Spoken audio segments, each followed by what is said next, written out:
The finest ingredients don't always make it onto the menu. Sometimes they're found in the people who walk through the door. 10 years of culinary passion reduced to nothing in a single humiliating moment. But what the arrogant manager didn't realize was that I wasn't just another customer to be dismissed. I was about to become his boss. This is the story of how an anniversary dinner disaster became the catalyst for a restaurant revolution no one saw coming. I'd love to know which corner of the globe you're watching from. And if this story speaks to you, make sure to subscribe. Tomorrow's video is one you absolutely can't miss. The sizzle of perfectly seared scallops filled the kitchen of Westbrook Culinary Institute. 20 eager faces watched as I demonstrated the delicate timing required to achieve the golden crust while maintaining the tender center. "Remember," I said, rotating the pan with practiced ease, "we're looking for caramelization, not carbonization. The difference is about 30 seconds. The students leaned forward, notebooks in hand. At 42, I'd spent the last 15 years building my reputation as one of Philadelphia's most respected culinary instructors. After working in 5-star restaurants across the country, I'd found my calling in teaching the next generation. "Chef Morgan," called out Alyssa, a promising student in the front row, "is it true that you're taking over as the new Dean of Culinary Arts?" I smiled, plating the scallops with a drizzle of champagne beurre blanc. "Nothing's official yet. But yes, I'm in discussions with the board." The classroom erupted in applause. I'd poured my heart into this program, transforming it from a middling vocational course into one of the most prestigious culinary schools on the East Coast. The dean position would be the culmination of years of dedication. "That's enough about me," I said, waving away their enthusiasm. "Who's ready to try their hand at these scallops?"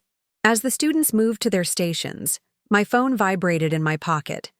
A text from Sophia, my wife of 20 years. "Reservation confirmed at Rustic Table for 7:30. Happy anniversary, my love." I quickly responded, "Can't wait, the biggest celebration yet." Sophia didn't know it, but I had more than our anniversary to celebrate tonight. The board had unofficially confirmed my appointment as dean. After years of 60-hour weeks and sacrificing time with our daughters, professional validation was finally coming. But more importantly, I had even bigger news to share with her tonight. The afternoon sun cast long shadows as I walked across the campus parking lot. Dean Wallace, my mentor and the outgoing head of the culinary program, fell into step beside me. "All packed up, Robert?" he asked, his weathered face creasing into a smile. "Nearly. 20 years of kitchen tools and reference books take time to box up." I unlocked my car. "I still can't believe you're really retiring." 30 years is enough for any man," he chuckled. "Besides, I'm leaving the program in the best hands possible." "The board vote is tomorrow." "A formality," he waved dismissively. "You transformed this place, Robert. Enrollment is up 40% since you revamped the curriculum?" I nodded, accepting the compliment. "Speaking of transformations, I'm finally pulling the trigger on that other project we discussed." Wallace's eyebrows shot up. "The restaurant group? You're serious?" "Meeting with the bank Monday to finalize the loan. If all goes well, I'll be the new owner of the Rustic Table franchise by the end of the month." Wallace let out a low whistle. 5 locations across Pennsylvania. That's not small potatoes, Robert. 20 years of savings, plus the investments from my restaurant days. It's time to make the leap. "Does Sophia know?" I shook my head. "Telling her tonight at our anniversary dinner. She's been so supportive through all these years of teaching. I want to show her it's finally paying off." At Rustic Table, no less. Poetic. The flagship location, where it all started. I checked my watch. I should get going. Need to pick up flowers and her gift. Wallace clasped my shoulder. "You've earned this, Robert. All of it." As I drove away, I couldn't help but reflect on the journey. From line cook to executive chef, from adjunct instructor to almost dean. Now, at 42, I was about to add restaurateur to my resume. The Rustic Table franchise had been my dream for years, a chain known for its farm-to-table ethos and community focus. I'd been a loyal customer since the first location opened 15 years ago, when I heard the owner was selling to focus on his health. I knew this was my moment. 5 successful locations with the potential for expansion, a chance to apply my culinary philosophy on a larger scale, and all without Sophia suspecting a thing. Our home in the suburbs was quiet when I arrived. Our daughters, Madison at college and Emily in her senior year of high school, had organized a sleepover at Emily's friend's house to give us anniversary privacy. I found Sophia in our bedroom, putting the finishing touches on her makeup. 20 years of marriage, and the sight of her still made my heart skip. "You look incredible," I said, leaning against the doorframe. She turned, her dark hair falling in waves around her shoulders. The emerald dress she wore was new. "Not so bad yourself, Professor." I presented the bouquet of lilies, her favorite, and the small jewelry box from my pocket. "Robert, you shouldn't have," she protested, but her eyes lit up as she opened the box to reveal the emerald earrings that matched her dress. 20 years deserves something special," I said, helping her put them on. "They're perfect." She kissed me softly. "Now, we should get going. I've heard Rustic Table books months in advance." I smiled. I may have pulled some strings. The drive to Center City, Philadelphia was filled with reminiscing. Our first date at a hole-in-the-wall Vietnamese restaurant, the disastrous Thanksgiving where I'd tried to impress her parents with molecular gastronomy. The lean years when I was transitioning from restaurant work to teaching. "Remember when Madison was born and you were testing recipes at 3 a.m? Sophia laughed. "Sleep deprivation makes for creative cooking," I defended myself. "Those midnight inspiration sessions got me the teaching position." "And now look at you, about to be named dean." She squeezed my hand. "I'm so proud of you, Robert." If only she knew what else was coming. Rustic Table's flagship location occupied. A renovated textile factory in the trendy Northern Liberties neighborhood. Exposed brick, reclaimed wood tables, and an open kitchen where diners could watch their meals being prepared with theatrical flair. The place hummed with conversation and the clinking of glasses. As we approached the host stand, I felt a surge of anticipation. This restaurant would soon be mine, the crown jewel of my 5-location acquisition. A young hostess greeted us. "Good evening. Do you have a reservation?" "Morgan for 7:30, I replied. She scanned the tablet before her, frowning slightly. "I'm not seeing your reservation, sir." "That's odd. My wife confirmed it this morning." The hostess tapped at the screen. "Oh, here it is. It was under a different spelling. Follow me, please." She led us through the packed dining room to a small table wedged between the kitchen doors and the restrooms. Easily the worst spot in the house. "Is there perhaps something else available?" I asked quietly. "It's our 20th anniversary." "I'm sorry, sir. We're fully booked tonight." Her smile was apologetic but firm. Sophia gave my hand a reassuring squeeze. "It's fine, Robert. We're here for the food, not the real estate." I nodded, pulling out her chair. As a restaurant professional, I knew table assignments were rarely random. The reserved tables by the windows sat conspicuously empty, likely being held for VIPs or regulars. Our server approached a harried-looking young man with trainee on his name tag. "Good evening, folks. I'm Tyler, and I'll be taking care of you. Tonight. Can I start you with some drinks?" "We'd like to see the wine list," I said. "Actually, sir, the sommelier is off tonight. I can recommend our house red or white." I exchanged glances with Sophia. For a restaurant of this caliber, it was an amateur move. "The celebration deserves champagne," Sophia suggested. "Perhaps a bottle of the Veuve Clicquot?" Tyler shuffled uncomfortably. "I'll have to check if we have that in stock." As he hurried away, the kitchen doors beside us swung open, blasting us with heat and the cacophony of a busy service. A stressed line cook shouted obscenities about a returned steak.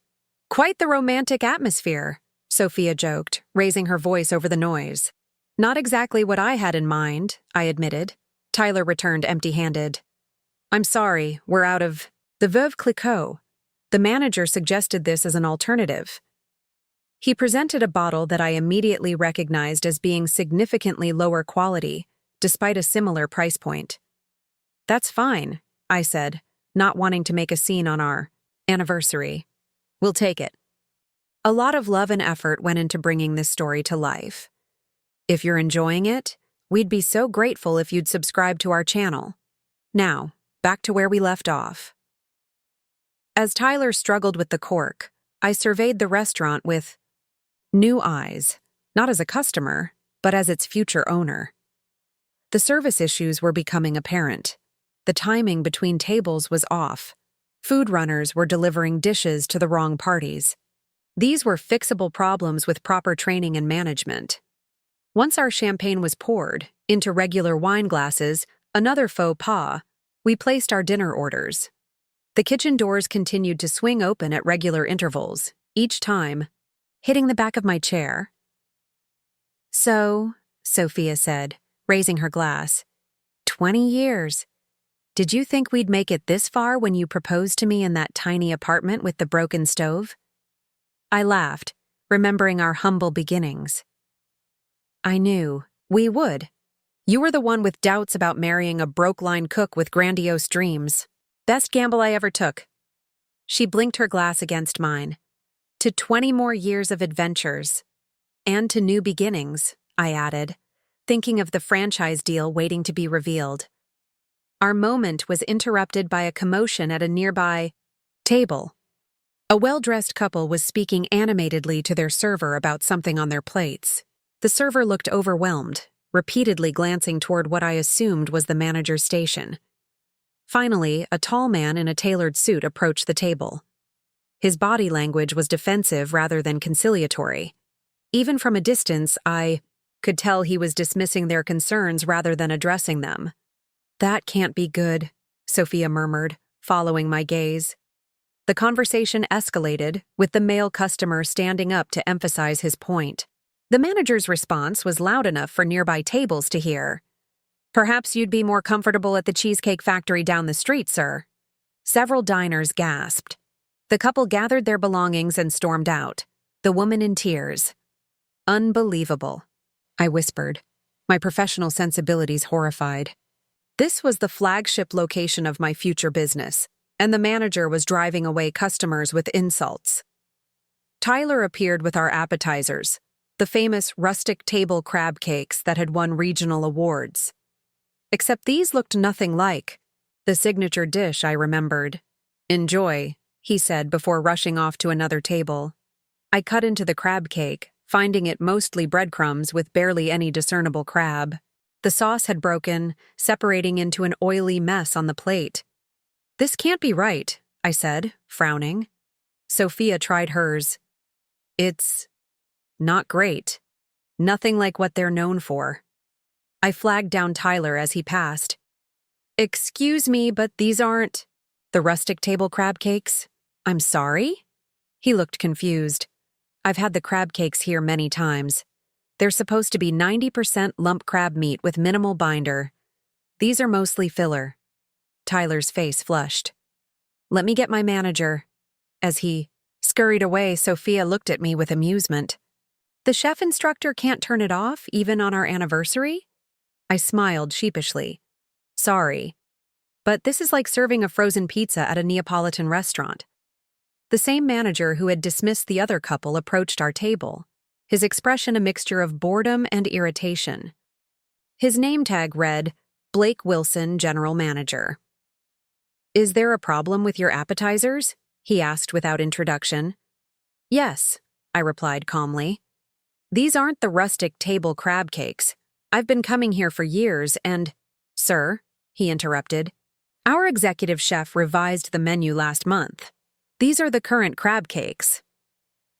Then they should be called something else. Rustic Table built its reputation on minimal filler and sustainable sourcing. These don't reflect that philosophy. Blake's jaw tightened. Are you a food critic? No, I'm a chef instructor at Westbrook Culinary Institute. Something shifted in his expression. Not respect, but contempt. Ah, I see. Another cooking school expert who thinks they can run a professional kitchen better than we can. The condescension in his voice was unmistakable. Out of the corner of my eye, I saw Sophia tense. I'm simply providing feedback as a longtime customer, I said evenly. The quality has noticeably declined. Well, chef, Blake made air quotes around the title. We're doing record business this quarter. Our innovations are bringing in a younger demographic with higher spending habits. At the expense of food quality? Blake's smile didn't reach his eyes. Let me explain something about the real restaurant world, as opposed to your classroom fantasies. Restaurants make money on margins. No one can tell the difference between premium crab and the stuff we use now. It's all about presentation and marketing, Sophia interjected. Excuse me, but we're here celebrating our anniversary. Could we perhaps get a different appetizer instead? Blake turned to her with exaggerated patience. Of course, ma'am, I apologize. That your husband's professional ego is ruining your special night. The insult landed like a slap. Around us, nearby diners were watching the interaction, some with discomfort, others with morbid curiosity. That's completely inappropriate, I said, my voice low but firm. You know what's inappropriate? Blake countered, loud enough for others to hear.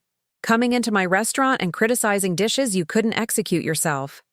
How many Michelin stars does your school cafeteria have? The dining room had grown quiet, all eyes on our table. We should go, Sophia said quietly, her face flushed with embarrassment. I was about to agree when Blake delivered the final blow. Yes, why don't you take your community college cooking lessons elsewhere? We have customers who actually appreciate innovative cuisine waiting for your table. 20 years of professional discipline nearly crumbled. I wanted nothing more than to inform this arrogant manager that I was about to become his boss. That his innovative cuisine was a cost-cutting travesty that betrayed everything Rustic Table had once stood for. But the contract wasn't signed. The deal wasn't public knowledge. And causing a scene would only further embarrass Sophia on what was supposed to be our special night. I placed my napkin on the table and stood. Send the bill for our champagne to the table. No charge, Blake said with a smirk. Consider it a token of goodwill from a real restaurant to an aspiring chef. The walk to the exit felt like miles, the eyes of every diner following us. Outside on the sidewalk, the cool evening air did little to soothe the burning humiliation. Robert, I'm so sorry, Sophia said, taking my hand. I should be apologizing to you. Our anniversary dinner ruined because I couldn't keep my mouth shut. She shook her head. You were right about those crab cakes. They were terrible. Despite everything, I laughed.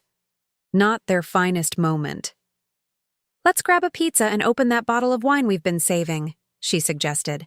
Much better than staying where we're not appreciated. As we walked to our car, I made a silent promise to myself. Blake Wilson had no idea what was coming. In less than a month, the tables would turn in ways he couldn't imagine. And the first item on my agenda as the new owner would be a complete reassessment of the flagship location's management.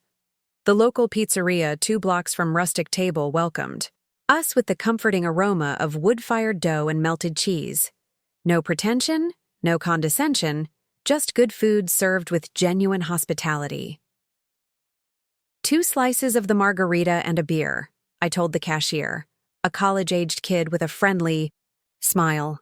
Make that 2 beers, Sophia added, still dressed in her emerald anniversary outfit that now seemed absurdly formal for our surroundings. We settled into a worn booth by the window. Through the glass, we could see the illuminated sign of the Rustic Table just visible down the street, a painful reminder of our disastrous evening. I can't stop thinking about it, I admitted, taking a long swig of beer. That guy's attitude was everything wrong with the industry. Sophia reached across the table, covering my hand with hers. Some battles aren't worth fighting, especially on our anniversary. I know. But Rustic Table used to stand for something. Real food, honestly prepared. That's why I fell in love with the concept. I caught myself before revealing too much about my plans to purchase the franchise. Things change, Robert. Maybe it's time to find a new favorite restaurant. If only she knew. Our pizza arrived, steam rising from the perfectly charred crust. One bite confirmed what I already knew.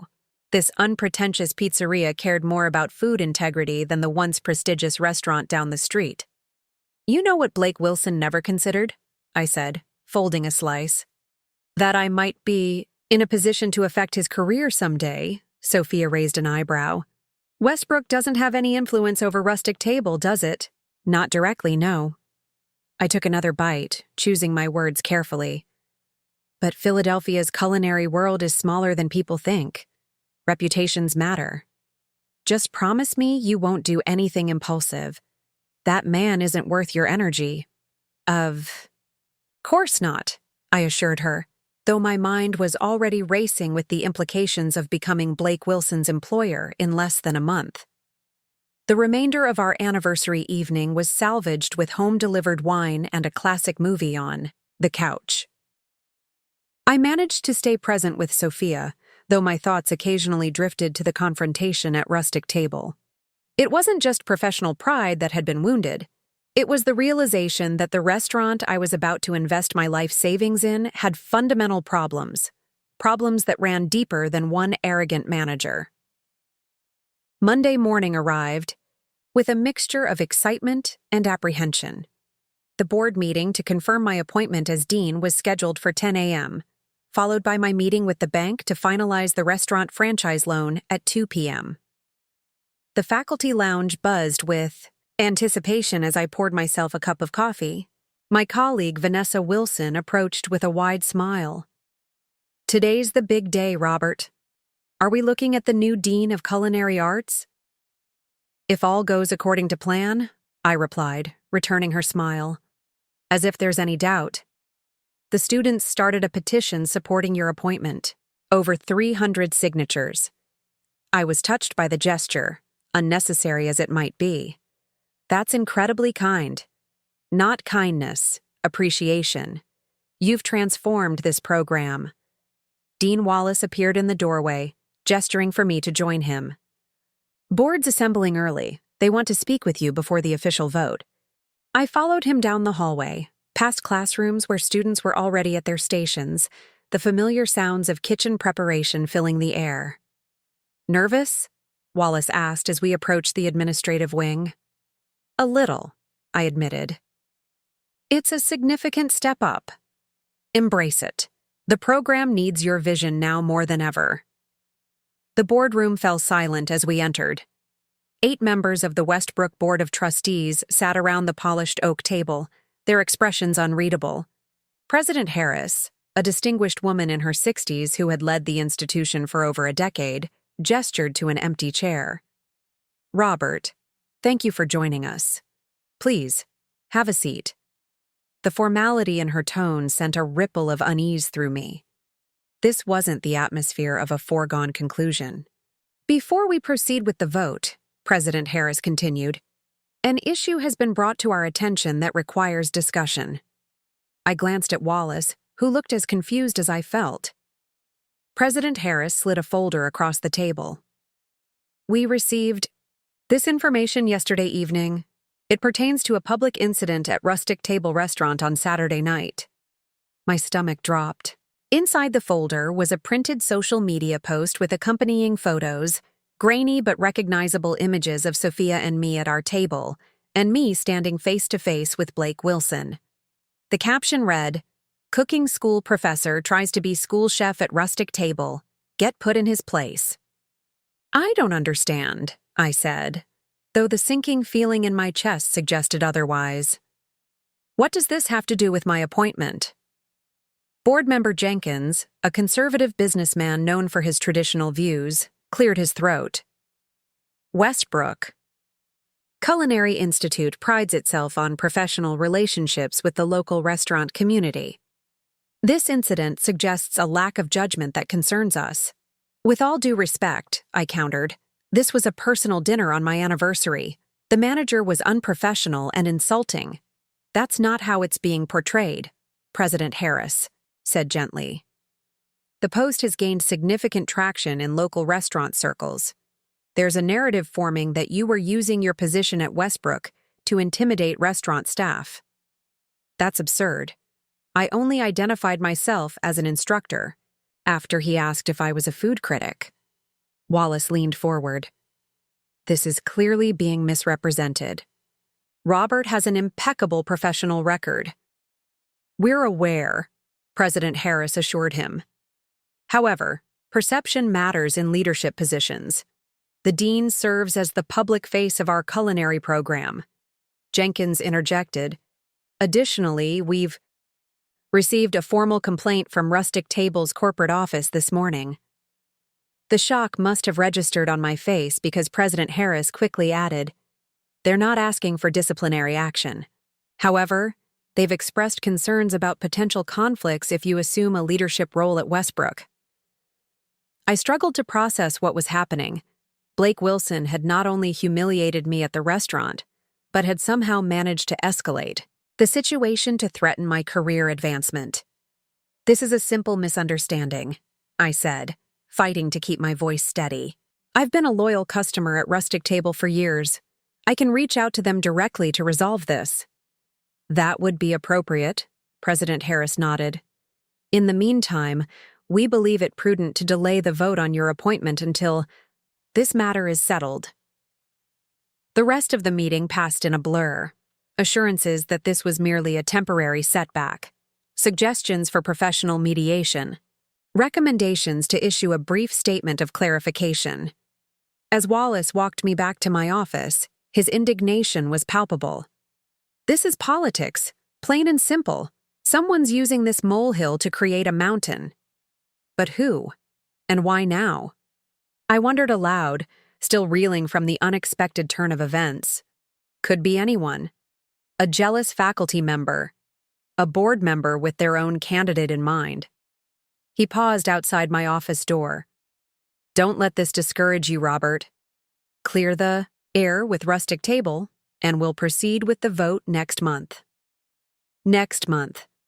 After that, I would have signed the papers to purchase the franchise. The timing couldn't have been worse. Inside my office, I closed the door and immediately searched for the social media post mentioned in the meeting. It had indeed gone viral within Philadelphia's restaurant community, with hundreds of shares and comments, many from industry professionals taking sides in a debate I hadn't known was happening. Blake Wilson himself had commented, "Some educators need to learn respect for working professionals. Classroom theory doesn't translate to real-world excellence." The smug condescension leapt off the screen. Worse still were the supportive replies from other chefs and restaurant managers, people who didn't know me, judging me based on a dishonest characterization of what had happened. My phone buzzed with a text from Sophia. "How'd the board meeting go? Dean Morgan has a nice ring to it." I couldn't bring myself to respond immediately. Everything was unraveling. The dean appointment was delayed. My reputation in the local restaurant community was damaged.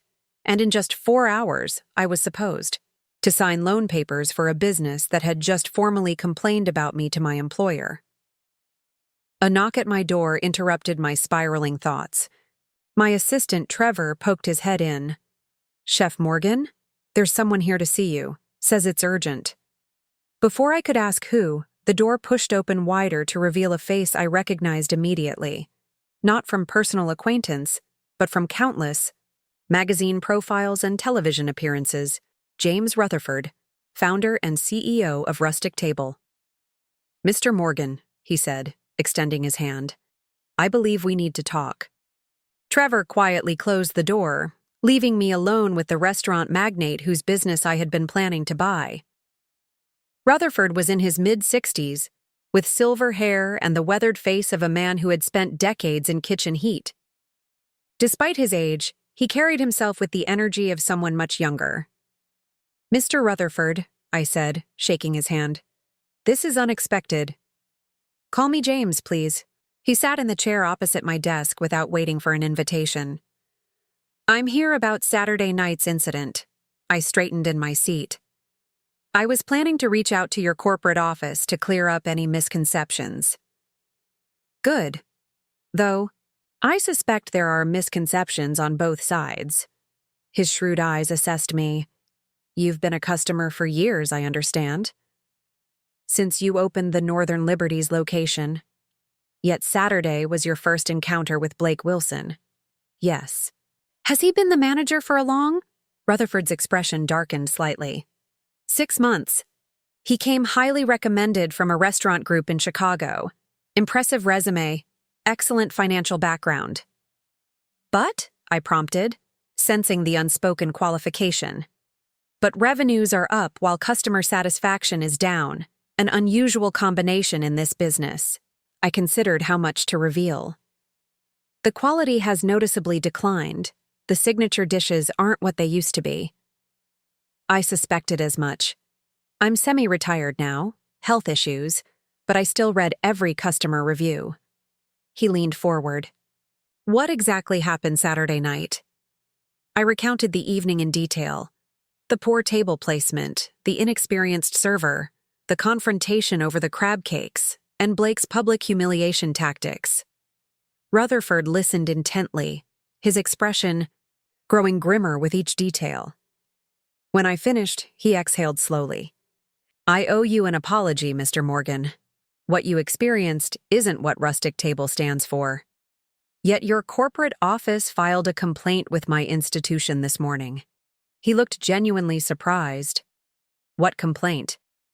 The board informed me that Rustic Table formally expressed concerns about me assuming a leadership position here.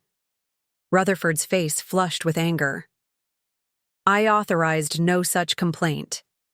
This is the first I'm hearing of it. The implication was clear. Blake Wilson had taken matters into his own hands, escalating our confrontation without corporate approval. Mr. Rutherford, James, there's something else you should know. The words caught in my throat. Should I reveal my intention to purchase the franchise? Would it seem opportunistic given the circumstances? Before I could decide, Rutherford continued. I came here today because I wanted to meet the chef instructor who stood up for my restaurant standards. When I wasn't there to do it myself. I beg your pardon? You recognized that the crab cakes weren't Rustic Table quality. You called it out. That takes integrity. He leaned back in his chair. Do you know why I started this restaurant, Mr. Morgan? Robert, please. Robert, then. Do you know the origin story? Only what I've read in interviews. You wanted to bring farm-to-table dining to a broader audience. He nodded. I grew up on a farm in Lancaster County, watched my parents struggle to sell quality produce while grocery stores filled their shelves with inferior imports. When I became a chef, I promised myself I'd create a place that honored the work of local farmers, honest food at fair prices. The passion in his voice resonated with me. It was exactly what had attracted me to the franchise in the first place. That vision guided us for 15 years, he continued. Then my heart attack last year forced me to step back. The board brought in professional management to prepare the company for sale. I nearly choked. Sale? You mean the franchise isn't... He gave me a curious look. Isn't that? I'd heard you were selling due to health reasons. I recovered quickly. I assumed individual locations, not the entire company. News travels fast in this industry, he remarked. Yes, the board is entertaining offers for the whole operation. 5 locations, the brand, everything. My mind raced.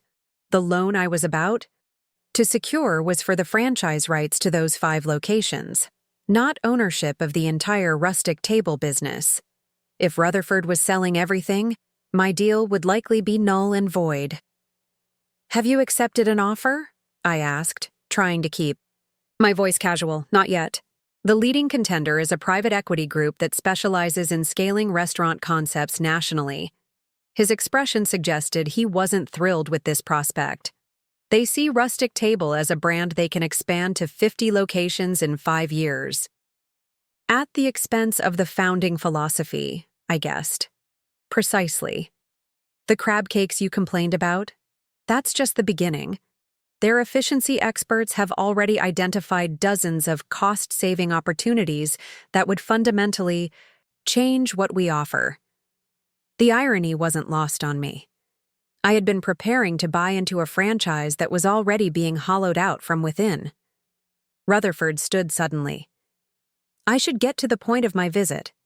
I'd like to formally apologize for your experience and offer you and your wife a proper anniversary dinner. On me, with the real Rustic Table crab cakes prepared to original specifications. That's very generous but unnecessary, I insist. And I'll ensure that Mr. Wilson is otherwise occupied that evening. His smile didn't reach his eyes. Additionally, I'll contact your board personally to rectify any misunderstanding. I appreciate that. As he headed for the door, Rutherford paused. One more thing, Robert. I understand you're being considered for a leadership position here. Dean of Culinary Arts. Though the vote has been delayed due to this incident. What a shame. He seemed to consider something. Would you be open to a different opportunity? One outside academia? My heart rate quickened. What did you have in mind? Let's discuss it over dinner. Bring your wife. I'd like to meet the woman who supported your culinary journey for 20 years. He handed me his personal card. Call my assistant to arrange a time. After he left, I sat motionless, staring at the business card in my hand. The bank meeting to finalize my loan was now pointless. The franchise purchase I'd been planning wasn't even on the table anymore. Yet something more intriguing had potentially taken its place. Had James Rutherford just hinted at offering me a role within Rustic Table itself? My phone buzzed again, another text from Sophia, more insistent. Robert, any news? The suspense is killing me. I finally responded, meeting delayed, something. Unexpected came up. We'll explain tonight. Before I could process further, Trevor knocked again. Chef Morgan? There's Blake Wilson on line 1. Says it's regarding a formal complaint. My jaw tightened. The architect of my professional setback was calling undoubtedly to twist the knife further. I picked up the phone, my voice deliberately neutral. This is Robert Morgan, Chef Morgan. Blake's tone dripped with false courtesy. I'm calling to follow up on the concerns Rustic Table raised with your institution this morning. Interesting, considering I just finished meeting with James Rutherford, who knew nothing about any formal complaint. The silence on the other end was deeply satisfying. Rutherford came to see you? Blake finally managed, his composure cracking. In person. We had a fascinating conversation about Rustic Table's founding principles and current management challenges. Another pause. I'm sure Mr. Rutherford has many demands on his attention. Perhaps he forgot to authorize the complaint. Perhaps. Though he seemed quite clear on his intentions moving forward. I let the implication hang in the air. Was there something specific you wanted to discuss, Mr. Wilson? Just to ensure there are no misunderstandings between our organizations. None whatsoever. Mr. Rutherford and I understood each other perfectly. I allowed myself the smallest smile. In fact, we'll be continuing our conversation over dinner soon. I'm sure he'd be happy to clarify any confusion about the complaint at that time. The nervousness in Blake's voice was unmistakable now. That won't be necessary. I'll personally ensure the complaint is withdrawn immediately. How thoughtful. Is there anything else? No, Chef Morgan. Thank you for your time. As I hung up, a strange calm settled over me. The day had begun with humiliation and professional setback. Yet somehow I now found myself in direct communication with the founder of Rustic Table, a man who seemed to value the same principles I did and who had hinted at offering me a role in his company's future. The dean position might be delayed, but a different door had unexpectedly opened. One that could lead to influencing Rustic Table's direction in ways I hadn't imagined possible when Sophia and I had walked into the restaurant on Saturday night, and Blake Wilson, who had so confidently belittled my culinary expertise in teaching, career, was now scrambling to undo the damage he had caused, unaware that his actions might have set in motion events that would radically alter his own professional future. The power was shifting, though Blake didn't realize it yet. But he would. Soon enough, he would. He offered you a job? Sophia's eyes widened as she set down her wine glass. We were sitting at our kitchen island, the remains of a hastily prepared pasta dinner between us. Not explicitly, I clarified. But he hinted at a different opportunity outside academia, and he wants both of us to have dinner with him. This is the founder of Rustic Table. The same restaurant where that manager humiliated you 2 days ago? I nodded. James Rutherford. He built the company from nothing, turned it into one of the most successful regional chains in the Northeast, Sophia. Studied my expression. You admire him. I do. He created Rustic Table with a vision, supporting local farms, making quality food accessible, building community through dining experiences. I took a sip of wine. Everything I would have done if I'd had the capital 15 years ago. And now he might offer you a chance to be part of it. Her voice carried a mix of excitement and caution. But what about the dean position? I sighed, pushing my plate away. Delayed, maybe indefinitely, depending on how the board reacts to Rutherford withdrawing the complaint, which the manager filed without authorization. Sophia shook her head, in disbelief. This Blake person sounds truly awful. A symptom of a larger problem. Rutherford mentioned he stepped back due to health issues. The company's being run by professional management preparing it for sale. Sale? Sophia's brow furrowed. Wait, isn't that what you were? Yes, I cut in, not ready to reveal how close I'd come to making a major financial mistake. I'd heard rumors. But I thought they were selling franchise rights to individual locations, not the entire company. So what happens now? I stared into my wine glass, watching the burgundy liquid catch the kitchen light. I meet with the bank tomorrow to cancel the loan application. Then we have dinner with Rutherford and see what he has in mind. Sophia reached across the counter to take my hand. And the dean position? On hold. Dean Wallace is delaying his retirement to give the board time to sort things out. I'm sorry, Robert. I know how much that meant to you. I squeezed her hand. Maybe it wasn't meant to be, or maybe something better is coming. Her smile was tentative. Mr. Silver Lining, that's new. When life serves you an undercooked meal, send it back and order something else. She laughed. That's more like the chef I married. Later that night, as Sophia slept beside me, I lay awake thinking about the dramatic turns of the past few days. The dean position had been my focus for so long, the natural culmination of my teaching career. Losing it, even temporarily, should have devastated me. Yet here I was, almost vibrating with anticipation about dinner with James Rutherford. What exactly was I hoping for? Consulting work? A corporate chef position? Or something more substantial, a role that would allow me to help restore Rustic Table to its original vision? Whatever it was, the possibility energized me in ways the dean appointment never had. The following evening found Sophia and me standing outside a modest townhouse in Society Hill, one of Philadelphia's most exclusive neighborhoods. The address Rutherford's assistant had provided wasn't a restaurant but a private residence. Are you sure this is right? Sophia whispered as I rang the doorbell. Before I could answer, the door swung open to reveal James Rutherford in a casual button-down and jeans, a stark contrast to the formal business attire he'd worn to Westbrook. Robert, welcome. He shook my hand warmly before turning to Sophia. And you must be the patient wife I've heard about, James Rutherford. Sophia Morgan, she replied, visibly charmed by his lack of pretension. Thank you for inviting us. He ushered us inside. I hope you don't mind dining at my home. After 40 years in restaurants, I prefer the quiet. The townhouse interior was elegant but comfortable.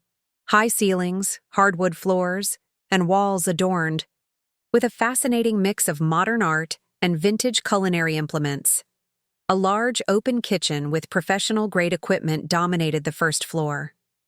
"Something smells wonderful," Sophia commented as we followed Rutherford toward the kitchen. Lancaster, county rack of lamb, locally grown vegetables, and roasted potatoes with rosemary from my window box. He gestured to the herb plants lining the kitchen windowsill. And yes, I still cook. Can't help myself. A bottle of wine was already breathing on the counter. Rutherford poured 3 glasses, then raised his in a toast. To new beginnings. The words echoed my own toast to Sophia on our ill-fated anniversary night. As we settled at the kitchen island, watching Rutherford put finishing touches on the meal, the conversation flowed easily. He asked about Sophia's work as a pediatric nurse, shared stories of Rustic Table's early days, and inquired about my teaching philosophy at Westbrook. It wasn't until we moved to the dining room with our plates that he broached the reason for our meeting. "Robert, I invited you here tonight because our encounter yesterday got me thinking."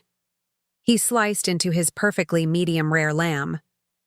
"How much do you know about Rustic Table's current situation?" "Only what you mentioned, that you've stepped back due to health concerns and the company is being prepared for sale." He nodded. "For the past 6 months, the board has been courting potential buyers. The leading candidate is a private equity firm called Pinnacle Partners." Sophia glanced at me before asking, "Are they a good fit?" Rutherford's expression tightened. "They're financial engineers, not restaurateurs. Their playbook is buying established brands, extracting maximum profit through efficiency measures, then flipping the company in 3 to 5 years. "Like the crab cakes," I observed. "Exactly." Blake Wilson was their hire, brought in to demonstrate how much profit could be squeezed. From the flagship location through cost-cutting, without regard for quality or customer experience. "Or staff morale," Rutherford added. "Turnover at that location has increased 120% since he took over." I set down my fork. "Why allow this if it contradicts everything you built?" A shadow passed over his face. "After my heart attack, my doctor made it clear: reduce stress or prepare for a funeral. The board convinced me to focus on recovery while they handled day-to-day operations." He sighed.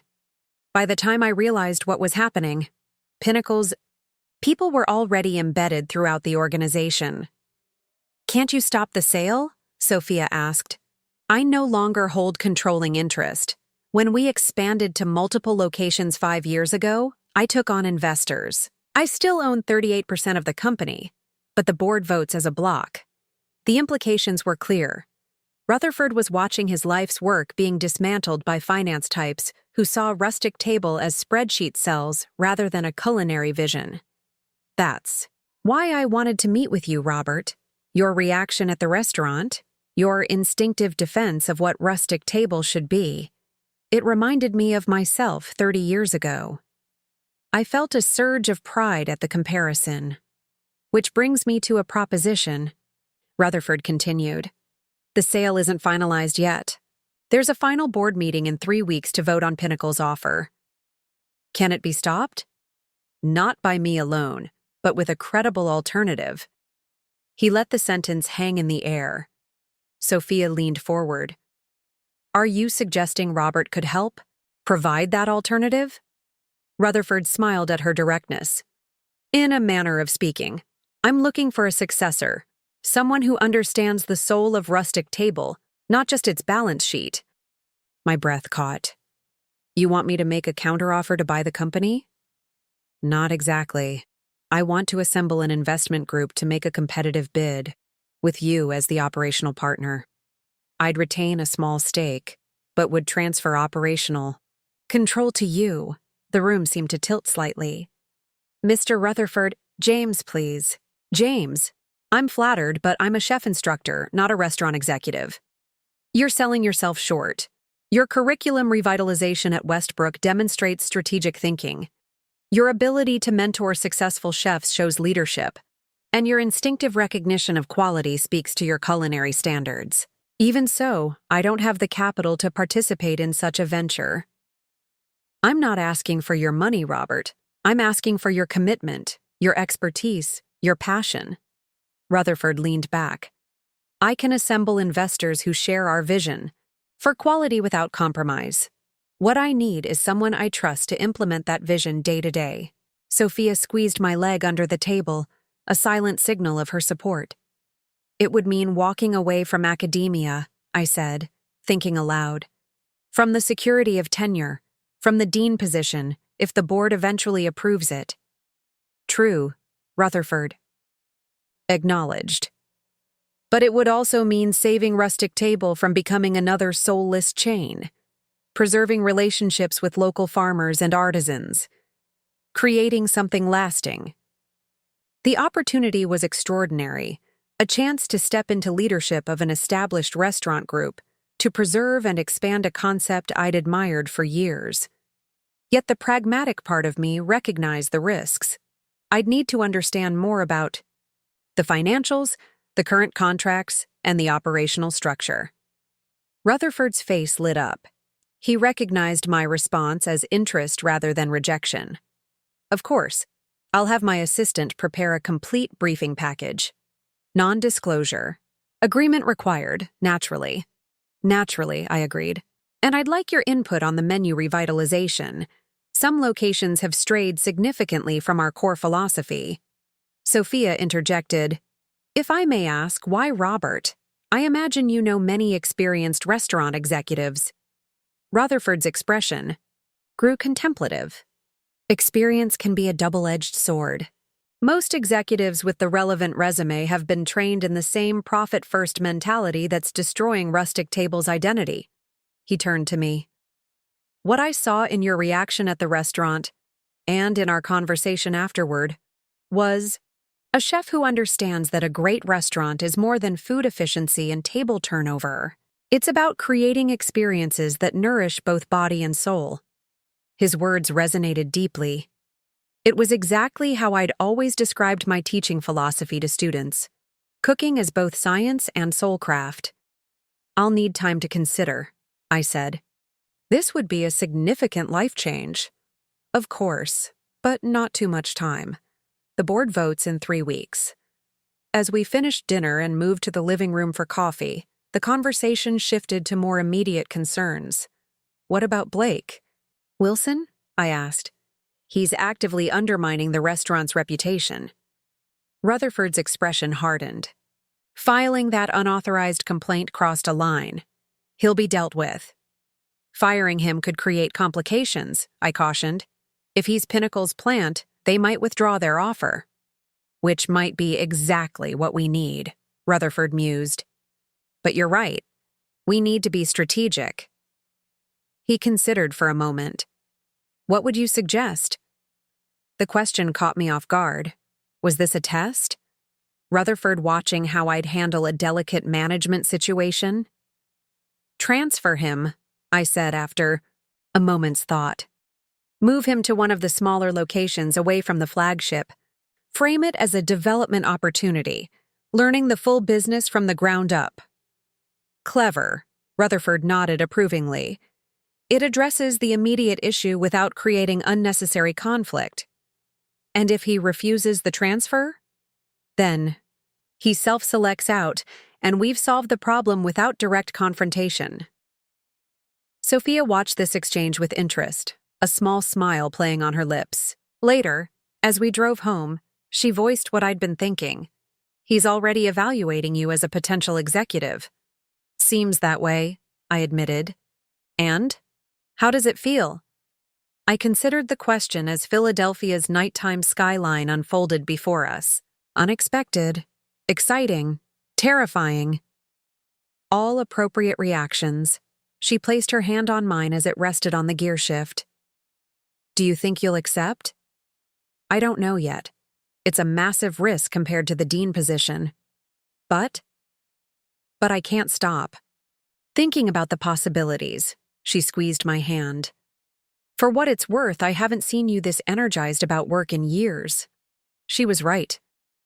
The dean appointment had represented achievement and recognition, but it hadn't fired my imagination the way Rutherford's proposal did. The chance to preserve and evolve a restaurant concept I believed in, to put my culinary philosophy into practice on a significant scale, was intoxicating. The next morning, a courier delivered a thick envelope to our home, the briefing package Rutherford had promised, along with a non-disclosure agreement.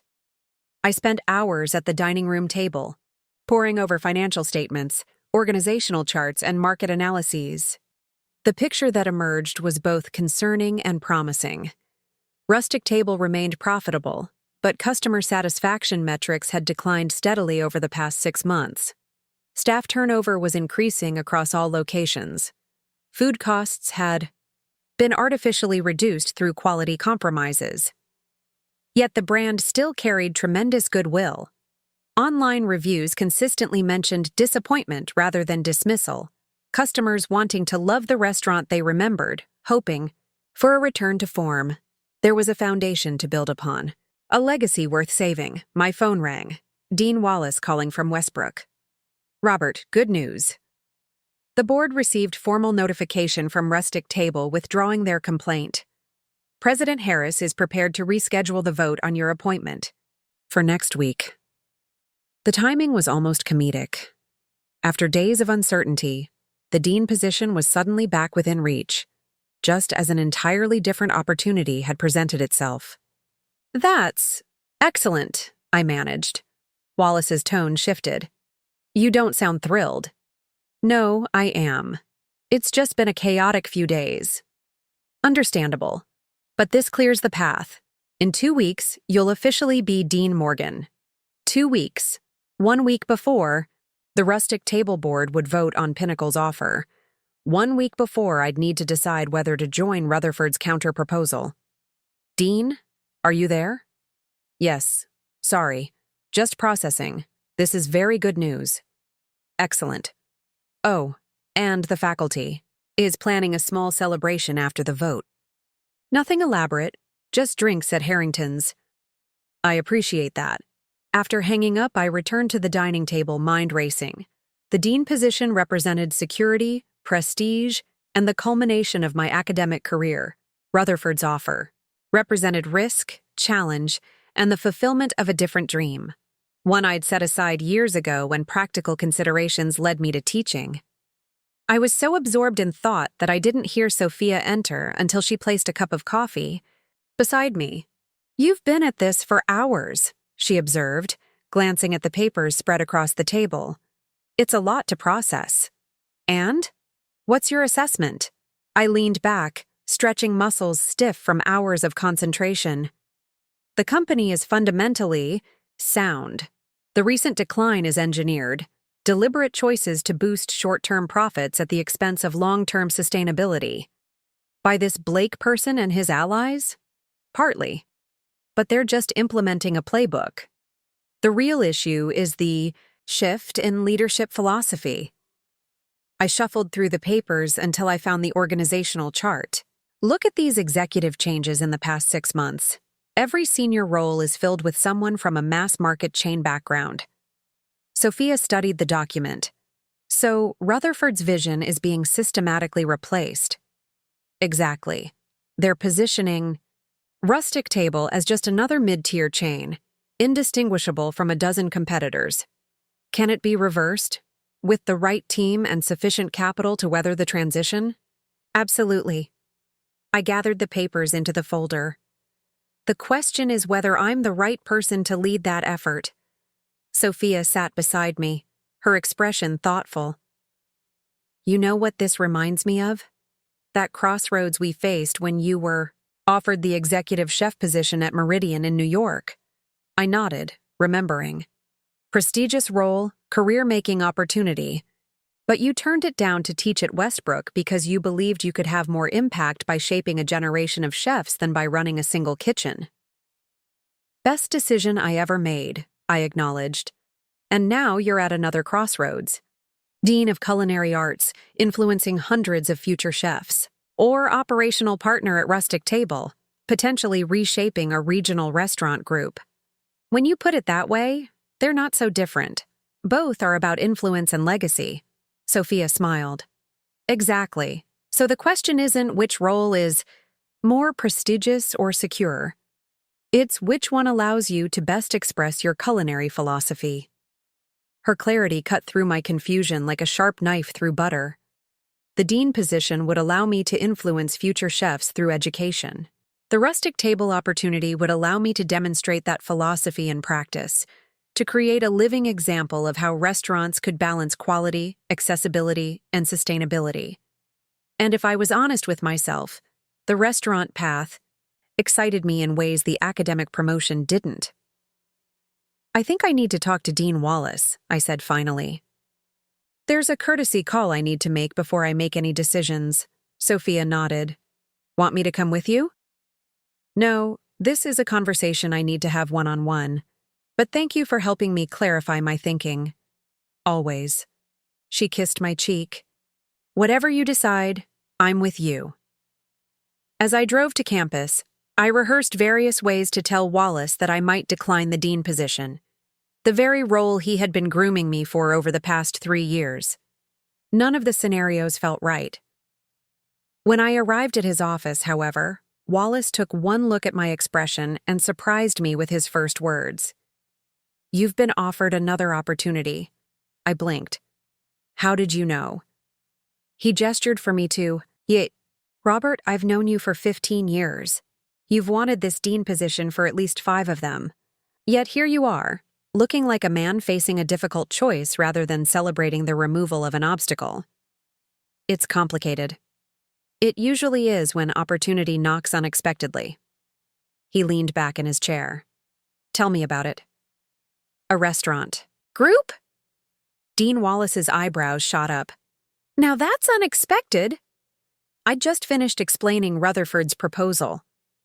Wallace's office was quiet, the late afternoon sun casting long shadows across his collection of vintage cookbooks. It caught me off guard too, I admitted. One minute I'm being humiliated in a restaurant, the next I'm being offered partial ownership of the entire chain. Life is strange that way. Wallace leaned forward, elbows on his desk. So what's holding you back? This sounds like an incredible opportunity. The dean position. Your position. The one I've been working toward for years. Understanding dawned in his eyes. You're worried about letting me down. I nodded, relieved he'd articulated what I'd been struggling to express. Robert, Wallace said gently, when I recommended you as my successor, it wasn't to fulfill some personal legacy. It was because I believed you'd excel in the role. He gestured to the framed photographs on his wall, decades of culinary students who'd gone on to successful careers. Our job as educators is to help people find their path, not dictate what that path should be. But the board voted, the celebration plans, all replaceable. What isn't replaceable is your chance to pursue something that clearly excites you. His weathered face creased into a knowing smile. I haven't seen that spark in your eyes in a long time. I exhaled slowly, the weight of obligation beginning to lift. You're not disappointed? Disappointed? Quite the opposite. One of my most accomplished protégés has the chance to revitalize a restaurant group that's lost its way. Wallace reached for the coffee mug on his desk. Besides, between us, I wasn't entirely ready to retire. My garden can wait another year. His easy acceptance lifted my spirits. I haven't made a final decision yet. There are still details to work out with Rutherford's investment group. But you're leaning toward accepting. It wasn't a question. Yes, I acknowledged. If the terms are right. Wallace nodded approvingly. Then let's discuss how to handle your transition. The spring semester starts in 6 weeks. We'll need time to adjust teaching assignments. The conversation shifted to practical matters. Course, coverage, student advising responsibilities, recommendations for my replacement.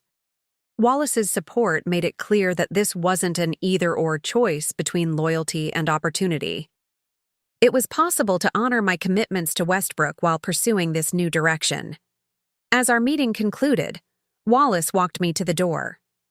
"One more thing, Robert. That manager who humiliated you, what was his name?" "Blake Wilson." "What will happen to him if you take over?" I'd been pondering this very question. I'm not sure yet. Firing him immediately would be satisfying, but potentially counterproductive. How so? The staff has been through enough upheaval. Coming in with a firing spree sends the wrong message about my leadership style. I shrugged.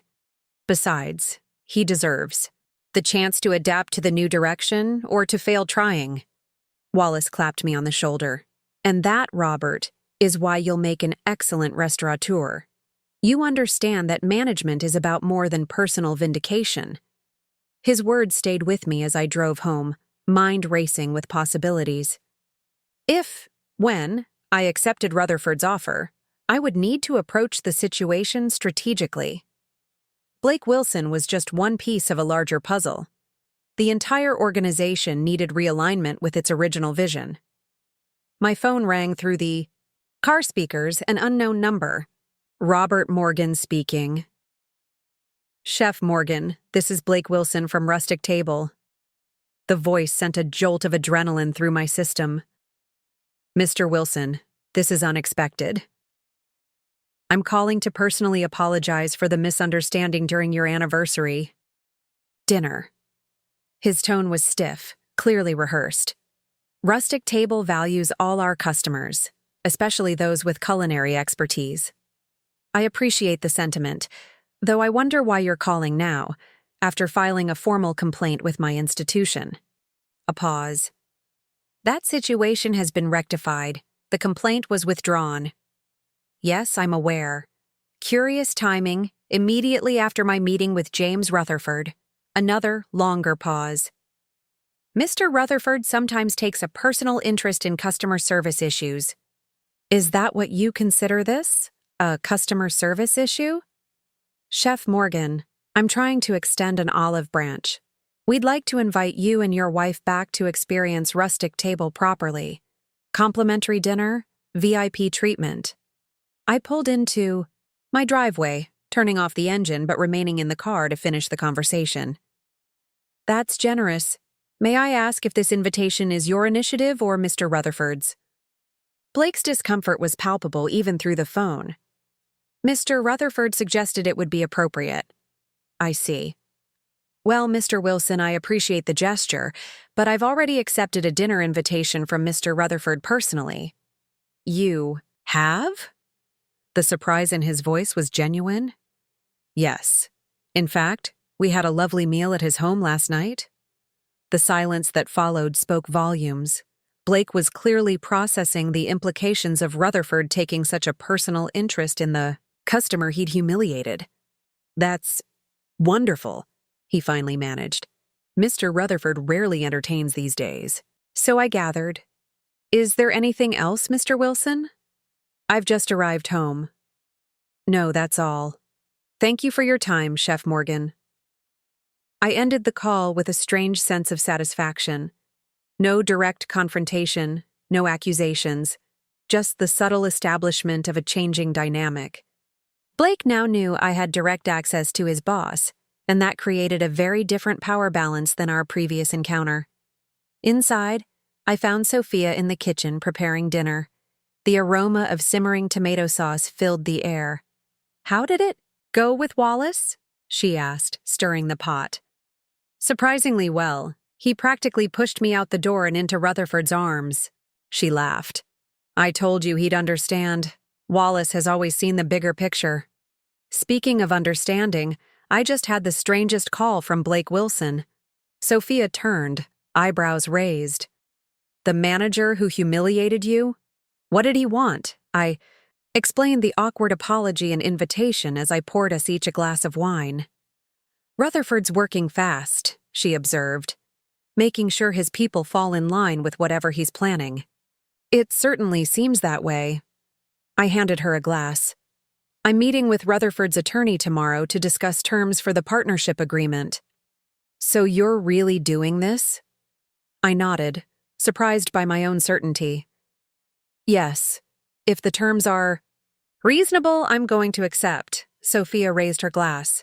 To new adventures. We clinked glasses, the sound crystalline and decisive in our kitchen. The law offices of Harriman and Associates occupied the 22nd floor of a Center City high-rise, offering panoramic views of Philadelphia. Rutherford's attorney, Patricia Harriman, was a sharp-eyed woman in her 50s whose no-nonsense demeanor made me grateful she was on our side. James speaks very highly of you, Mr. Morgan, she said as we settled in her conference room. He believes you're exactly what Rustic Table needs. I'm honored by his confidence, I replied, accepting the folder she handed me. The terms of the proposed partnership, she explained. Take your time. The document outlined a structure more generous than I'd anticipated. I would receive a 15% ownership stake in the new entity that would acquire Rustic Table from its current shareholders. Rutherford would retain 10%, with the remaining 75% held by a consortium of investors he'd assembled. I would serve as chief operating officer with full authority over menu development, staff training, and customer experience. My compensation would include a base salary comparable to the dean position at Westbrook, plus performance bonuses tied to both financial targets and customer satisfaction metrics, a balanced approach that aligned with my vision for the restaurants. This is more than fair, I said, looking up from the papers. Patricia smiled slightly. James insisted. He believes the right leadership is worth investing in. What about the current executive team? I assume some will remain in place? That's addressed on page 7. She flipped to the relevant section. You'll have authority to restructure as needed, with severance packages predetermined for those you choose not to retain. I scanned the names, noting Blake Wilson's position in the organization. As general manager of the flagship location, he reported to a regional director who reported to the current COO, the very position I would assume. And the investors? Who are they? A mix of local business people who share James's vision for sustainable restaurants. No venture capital, no private equity. Her expression hardened slightly. They're explicitly not interested in a quick flip. The meeting continued for another hour as we discussed timelines, transition details, and the upcoming board vote. By the end, I had a clear picture of what accepting this role would mean. We'll need your decision by Friday, Patricia concluded. The counter-offer to Pinnacle needs to be finalized before the board meeting next week. You'll have it, I promised, gathering the papers into my briefcase. As I rode the elevator down to the lobby, my phone buzzed with a text from Sophia. How's it going? Better than expected, I replied. Call you on my way home. The doors opened onto the glossy marble lobby. As I crossed toward the exit, a familiar figure entered through the revolving door.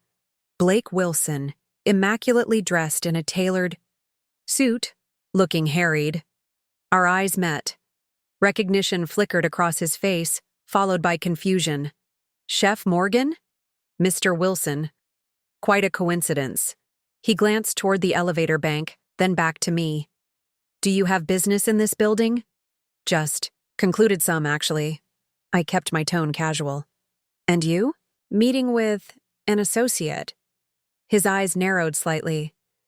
Are you consulting with one of the firms here? Something like that. I offered a non-committal smile. Don't let me keep you. Blake hesitated, clearly wanting to ask more questions, but uncertain how to proceed. Finally, he nodded stiffly. Good day, then. Mr. Wilson, I acknowledged, continuing toward the exit. Once outside, I couldn't help smiling. Blake was likely heading to meet with someone at Harriman and Associates, perhaps even Patricia herself, completely unaware that I'd just been reviewing documents that could determine his professional future. The tables were turning, though he didn't yet realize how dramatically. Friday morning arrived with a clarity I hadn't felt in months. After reviewing the partnership agreement with Sophia and consulting with our financial advisor, my decision was made. I would join Rutherford's venture to revitalize Rustic Table. The past few days had been a whirlwind of preparation. I drafted a resignation letter for Westbrook, outlined my vision for Rustic Table's culinary program, and began researching the local farm communities that had been the restaurant's original suppliers before cost-cutting measures led to centralized purchasing. But before finalizing anything, I wanted to experience the restaurant one more time, this time with full awareness of the challenges ahead. "Are you sure this is a good idea?" Sophia asked as we pulled into the parking lot of Rustic Table's flagship location at lunchtime. "What if Blake recognizes you?" "I'm counting on it," I replied. "I want to observe how the restaurant functions during a different service, and I want to see how he interacts with staff when he doesn't know I'm watching." "Sneaky," she grinned.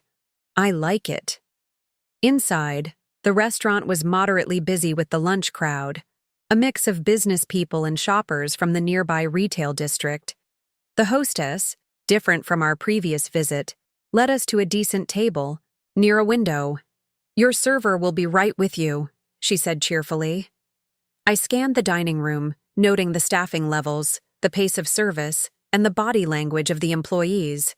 There was a palpable tension in the way servers moved, efficient but mechanical, with little of the warmth that had once been a Rustic Table hallmark. Our server approached, a young man with tired eyes and a forced smile. "Welcome to Rustic Table.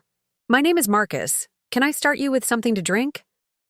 "Iced tea for me," Sophia replied. "I'll have the same," I added. "And could you tell me about today's specials?" Marcus rattled off a memorized list, his delivery flat and rehearsed. When I asked a follow-up question about the sourcing of the featured salmon, he looked momentarily panicked. "I'll need to check with the kitchen, sir." "Please do. I'm curious about our local suppliers." As Marcus hurried away, Sophia raised an eyebrow. "Already testing the staff?" "Just gathering information," I murmured, continuing to observe the room. Blake Wilson emerged from what appeared to be a manager's office, tablet in hand, surveying the dining room with a critical eye. His gaze passed over our table, then snapped, back as recognition dawned. After a moment's hesitation, he approached, a professional smile firmly in place. "Chef Morgan, what a pleasant surprise. I didn't realize you'd accepted our invitation for a complimentary meal." "We haven't," I replied, calmly. "Just decided to give Rustic Table another chance." His smile faltered slightly. "Well, we're delighted to have you back. I'll ensure everything is perfect for your lunch." "That's not necessary. We're happy to experience the restaurant as regular customers today." Blake's expression suggested this was the last thing he wanted. "I insist. After our unfortunate misunderstanding, we owe you an exceptional experience." Behind him, I noticed Marcus returning, looking nervous about interrupting. "Excuse me, Mr. Wilson." The guest had a question. "About the salmon sourcing?" Blake turned, irritation flashing across his face. "Why didn't you just tell them it's wild-caught Alaskan? It's right in the description." "They asked specifically about local suppliers, sir." Blake's jaw tightened. "We don't currently use local suppliers for seafood. Return to the table and inform them it's a premium imported product." I watched this exchange with interest, noting how Blake undermined his server's confidence and dismissed the customer's actual question, my question, without addressing it properly. As Blake turned back to us, I spoke before he could continue. His practiced apology. "Mr. Wilson, I couldn't help overhearing. I was asking about local suppliers because Rustic Table was once known for its farm-to-table approach. Has that philosophy changed?" His expression shifted to one of patient explanation, as if talking to someone who didn't understand business realities. "We've evolved our sourcing strategy to ensure consistent quality across all locations. Local suppliers simply couldn't meet our volume requirements or price points." "Interesting. Because I recall James Rutherford specifically building the brand around seasonal, local ingredients. It was a cornerstone of the concept. Blake's smile became strained. Mr. Rutherford's vision was admirable for a single restaurant, but scaling requires adaptation. Or perhaps more creative solutions, I suggested. Regional sourcing networks, rotating seasonal menus, staff education on local ingredients. His eyes narrowed slightly. You seem very invested in our business model, Chef Morgan. I'm invested in authentic dining experiences, I replied evenly, as both a culinary educator and a consumer. Our conversation was interrupted as a commotion erupted in the kitchen. Raised voices carried into the dining room, followed by the sharp sound of something metallic crashing to the floor. Blake's face flushed. If you'll excuse me, Marcus will take excellent care of you. He hurried toward the kitchen, tablet clutched tightly in his hand. Marcus approached cautiously. Are you ready to order? Not quite yet, I said, keeping my voice friendly. How long have you worked at Rustic Table, Marcus? About 8 months, sir.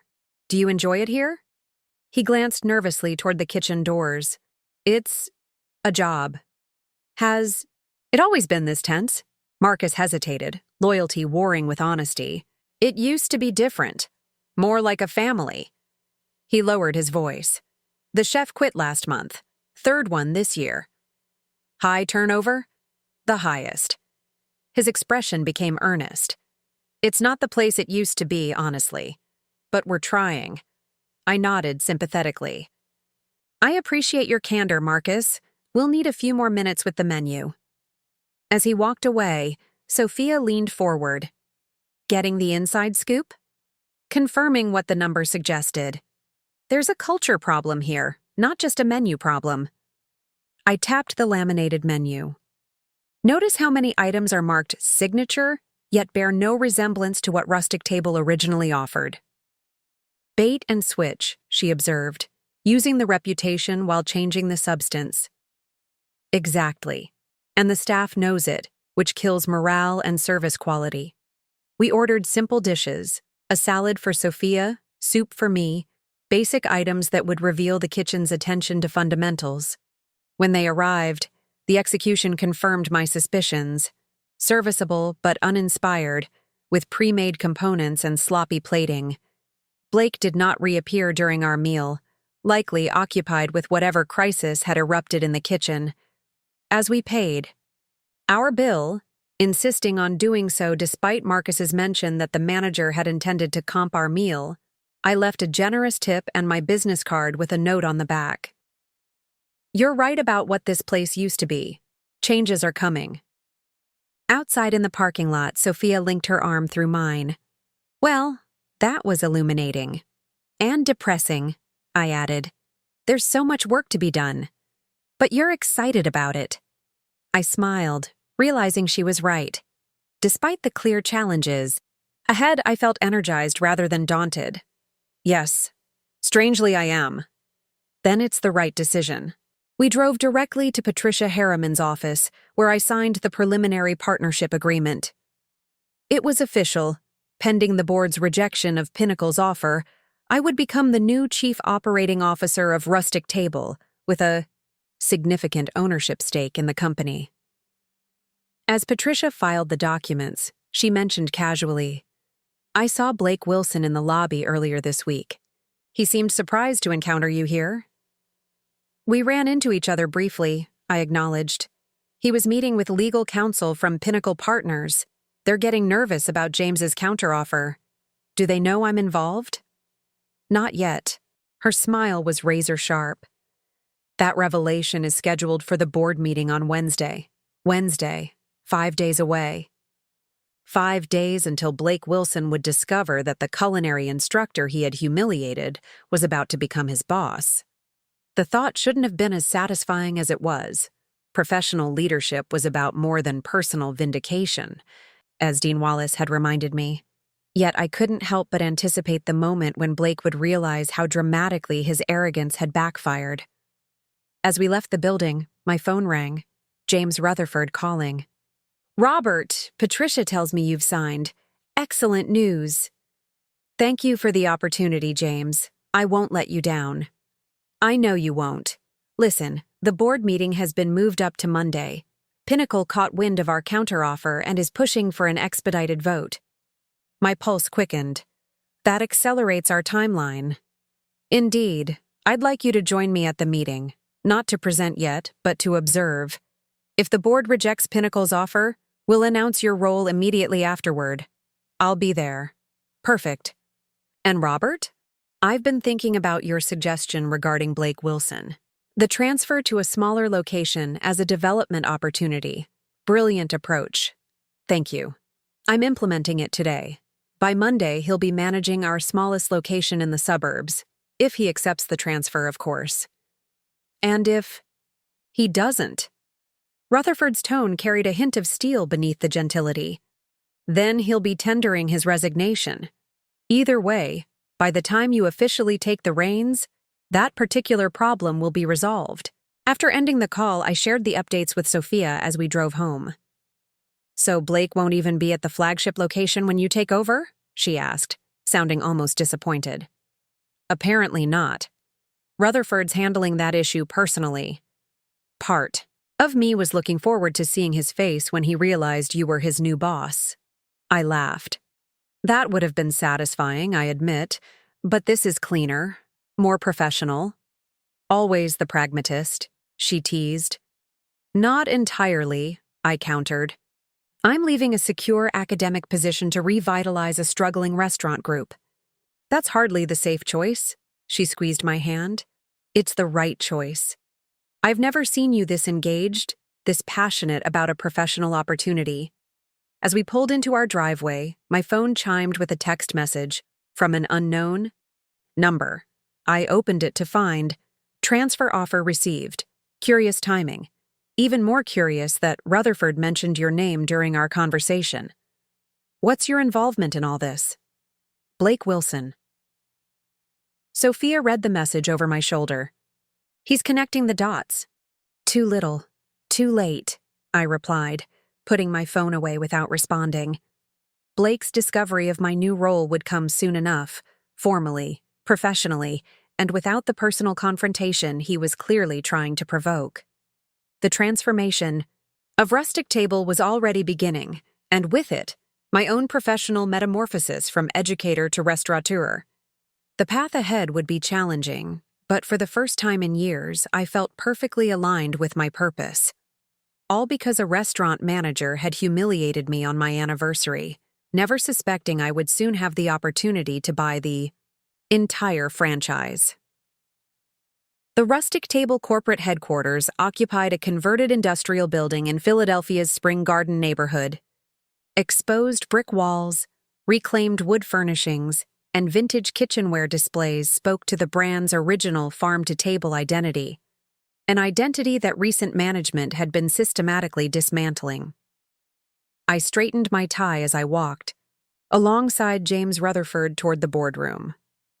Though I'd dressed formally for the occasion in a charcoal suit, I felt distinctly out of place among the financial professionals streaming through the corridors. Nervous? Rutherford asked, noticing my adjustment. A bit, I admitted. This is a different arena than I'm used to. Remember, you're just observing today. If all goes according to plan, you won't need to say a word. And if it doesn't go according to plan? Rutherford's expression hardened slightly. Then we move to contingency plans, but I'm confident. The investor group we've assembled makes a compelling case. We paused outside the boardroom doors. Through the glass panels, I could see about 20 people already seated around a massive table. At the far end, a silver-haired man in an impeccably tailored suit held court, gesturing emphatically as he spoke. Howard Brennan, Rutherford murmured. Pinnacle's managing partner, smooth talker, ruthless negotiator. The one who wants to turn Rustic Table into another generic chain. Precisely. Rutherford checked his watch. Let's go in. Stay close. Observe everything, but don't engage unless directly addressed. And even then, keep it brief. Taking a deep breath, I followed Rutherford into the boardroom. Conversations quieted as heads turned to register our entrance. Rutherford was greeted with respectful nods and a few warm handshakes as we made our way to two empty seats on the side of the table opposite Brennan. "James," Brennan called across the table, his voice carrying a polished Southern accent. "Good. To see you up and about. How's the ticker?" "Strong enough, Howard," Rutherford replied coolly. "Thank you for your concern." Brennan's gaze shifted to me, eyes calculating. "And you've brought a guest." "Robert Morgan, culinary consultant," Rutherford introduced me without elaborating. "He's here at my invitation." I nodded politely but remained silent, following Rutherford's guidance. The board chairman, Evelyn Torres, called the meeting to order. "Ladies and gentlemen, as you're aware, we've convened today to consider two proposals regarding the future of Rustic Table Holdings. Both Pinnacle Partners and Mr. Rutherford's consortium have submitted formal offers, which you've all had time to review." She gestured to Brennan. "Mr. Brennan will present first, followed by Mr. Rutherford." Brennan rose smoothly, buttoning his suit jacket. "Thank you, Madam Chair. Distinguished board members, I'll be brief. Pinnacle Partners is offering $78 million for Rustic Table Holdings, a 15% premium over current market valuation. He activated a sleek presentation on the room's display screens. "Our vision is simple: unlock the brand's national potential." For the next 20 minutes, Brennan outlined Pinnacle's expansion strategy: 50 locations in 5 years, standardized menus across all markets, centralized purchasing to maximize economies of scale. The financial projections were impressive, with aggressive revenue targets and cost-cutting measures that would boost profit margins by an estimated 22%. What went unmentioned, but was clear to anyone who understood the restaurant business, was that this growth would come at the expense of Rustic Table's culinary identity. The farm-to-table concept would be reduced to marketing language, while the actual food would become increasingly processed and generic. When Brennan concluded, several board members nodded approvingly. The financial case was compelling, especially for shareholders looking to maximize their returns. "Thank you, Mr. Brennan," Torres said. "Mr. Rutherford, your presentation?" Rutherford stood, his demeanor more subdued than Brennan's but radiating quiet authority. "Thank you, Madam Chair. My consortium is offering $72 million, slightly below Pinnacle's bid, I acknowledge. But we're offering something Pinnacle cannot: preservation of Rustic Table's soul." He activated his own presentation. "When I founded this company 15 years ago, our mission was to make farm-to-table dining accessible to everyday Americans. Not as a marketing gimmick, but as a genuine commitment to quality, sustainability, and community." Rutherford's presentation countered Brennan's point by point. Instead of rapid national expansion, he proposed strategic regional growth. Instead of standardized menus, he advocated for seasonal offerings that leveraged local ingredients. Instead of centralized purchasing, he outlined a network of regional supplier partnerships. "Our financial projections are more modest in the short term," he acknowledged, "but our approach builds sustainable value rather than extracting quick profits at the expense of long-term brand equity." As he spoke, I watched the board members' reactions. Some appeared skeptical, others thoughtful. The division seemed to fall along predictable lines. Financially oriented members favored Pinnacle's aggressive growth strategy, while those with restaurant industry experience responded more positively to Rutherford's vision. "And now," Rutherford continued, "I'd like to introduce a key element of our proposal that wasn't included in the written materials." He gestured toward me. "Robert Morgan is not simply a culinary consultant. He would serve as Chief Operating Officer of Rustic Table, under our ownership structure." Surprised murmurs rippled through the room. This wasn't part of the plan we'd discussed. "Mr. Morgan is one of Philadelphia's most respected culinary educators, with extensive restaurant management experience," Rutherford continued. "He brings both operational expertise and a commitment to our founding principles." All eyes turned to me. Rutherford had thrust me into the spotlight despite his earlier instruction to remain in the background. I realized suddenly that this was intentional, a tactical decision to humanize his proposal against Pinnacle's purely financial approach. Mr. Morgan, Torres addressed me directly, would you care to share your vision for Rustic Table's culinary program? Rising to the unexpected challenge, I straightened and addressed the board. Rustic Table's strength has always been its authenticity. Real food, honestly prepared, with ingredients you can trace to their source. That's not just culinary idealism. It's sound business in today's market where consumers increasingly demand transparency. I continued, gaining confidence as I spoke. The trend toward processed efficiency that Mr. Brennan advocates isn't forward-thinking, it's regressive.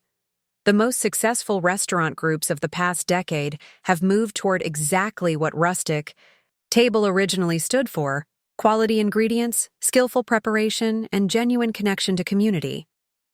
Brennan's expression hardened. With all due respect, Mr. Morgan, the metrics don't support your assertion. Standardization drives profitability in the restaurant sector. Short-term profitability, perhaps, I countered, but at the cost of brand dilution and customer erosion. The most profitable restaurant groups maintain their culinary integrity even as they scale. And you have experience scaling restaurant operations? Brennan asked, his tone subtly dismissive. My experience is in recognizing quality and building systems that deliver it consistently, I replied evenly. Something that seems to have been forgotten in Rustic Table's recent management decisions. A board member leaned forward. What specific changes would you implement, Mr. Morgan? First, reconnection with local supplier networks that have been abandoned in favor of centralized purchasing. Second, menu revitalization that honors our signature dishes while allowing for regional variation. Third, staff retraining to emphasize both technical skill and hospitality values. Another board member spoke up. That sounds expensive. Initial investment, yes.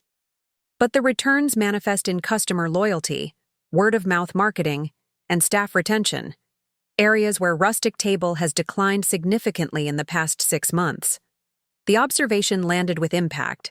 Several board members exchanged glances, clearly aware of the troubling customer satisfaction and staff turnover metrics that had accompanied recent management changes. Torres intervened.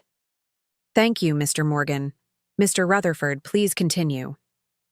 As Rutherford resumed his presentation, elaborating on governance structure and transition plans, I noticed a figure appearing in the doorway. Blake Wilson, looking uncharacteristically disheveled in a rumpled suit. Our eyes met across the room.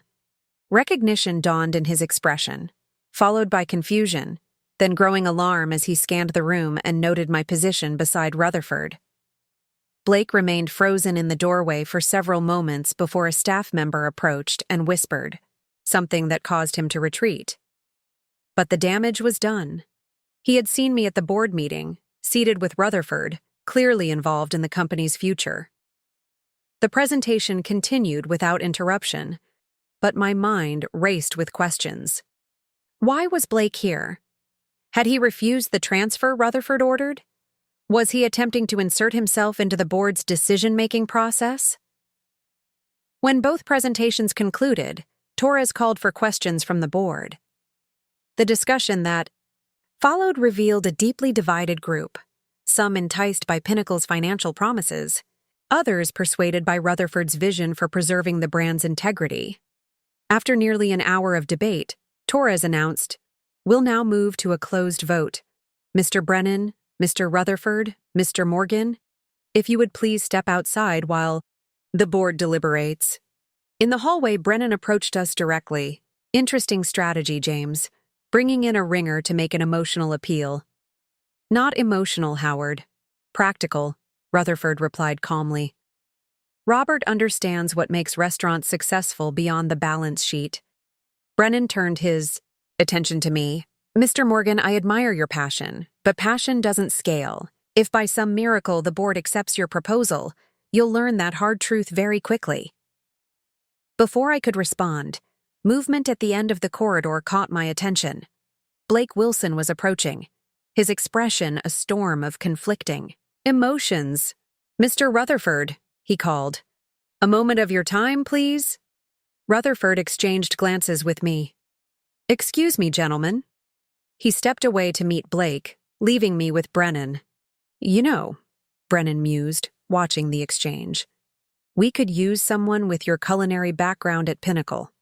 If our bid succeeds, perhaps we could discuss a role for you." The offer took me by surprise. "You want to hire me after I just advocated against your entire approach?" He shrugged elegantly. "Business is business.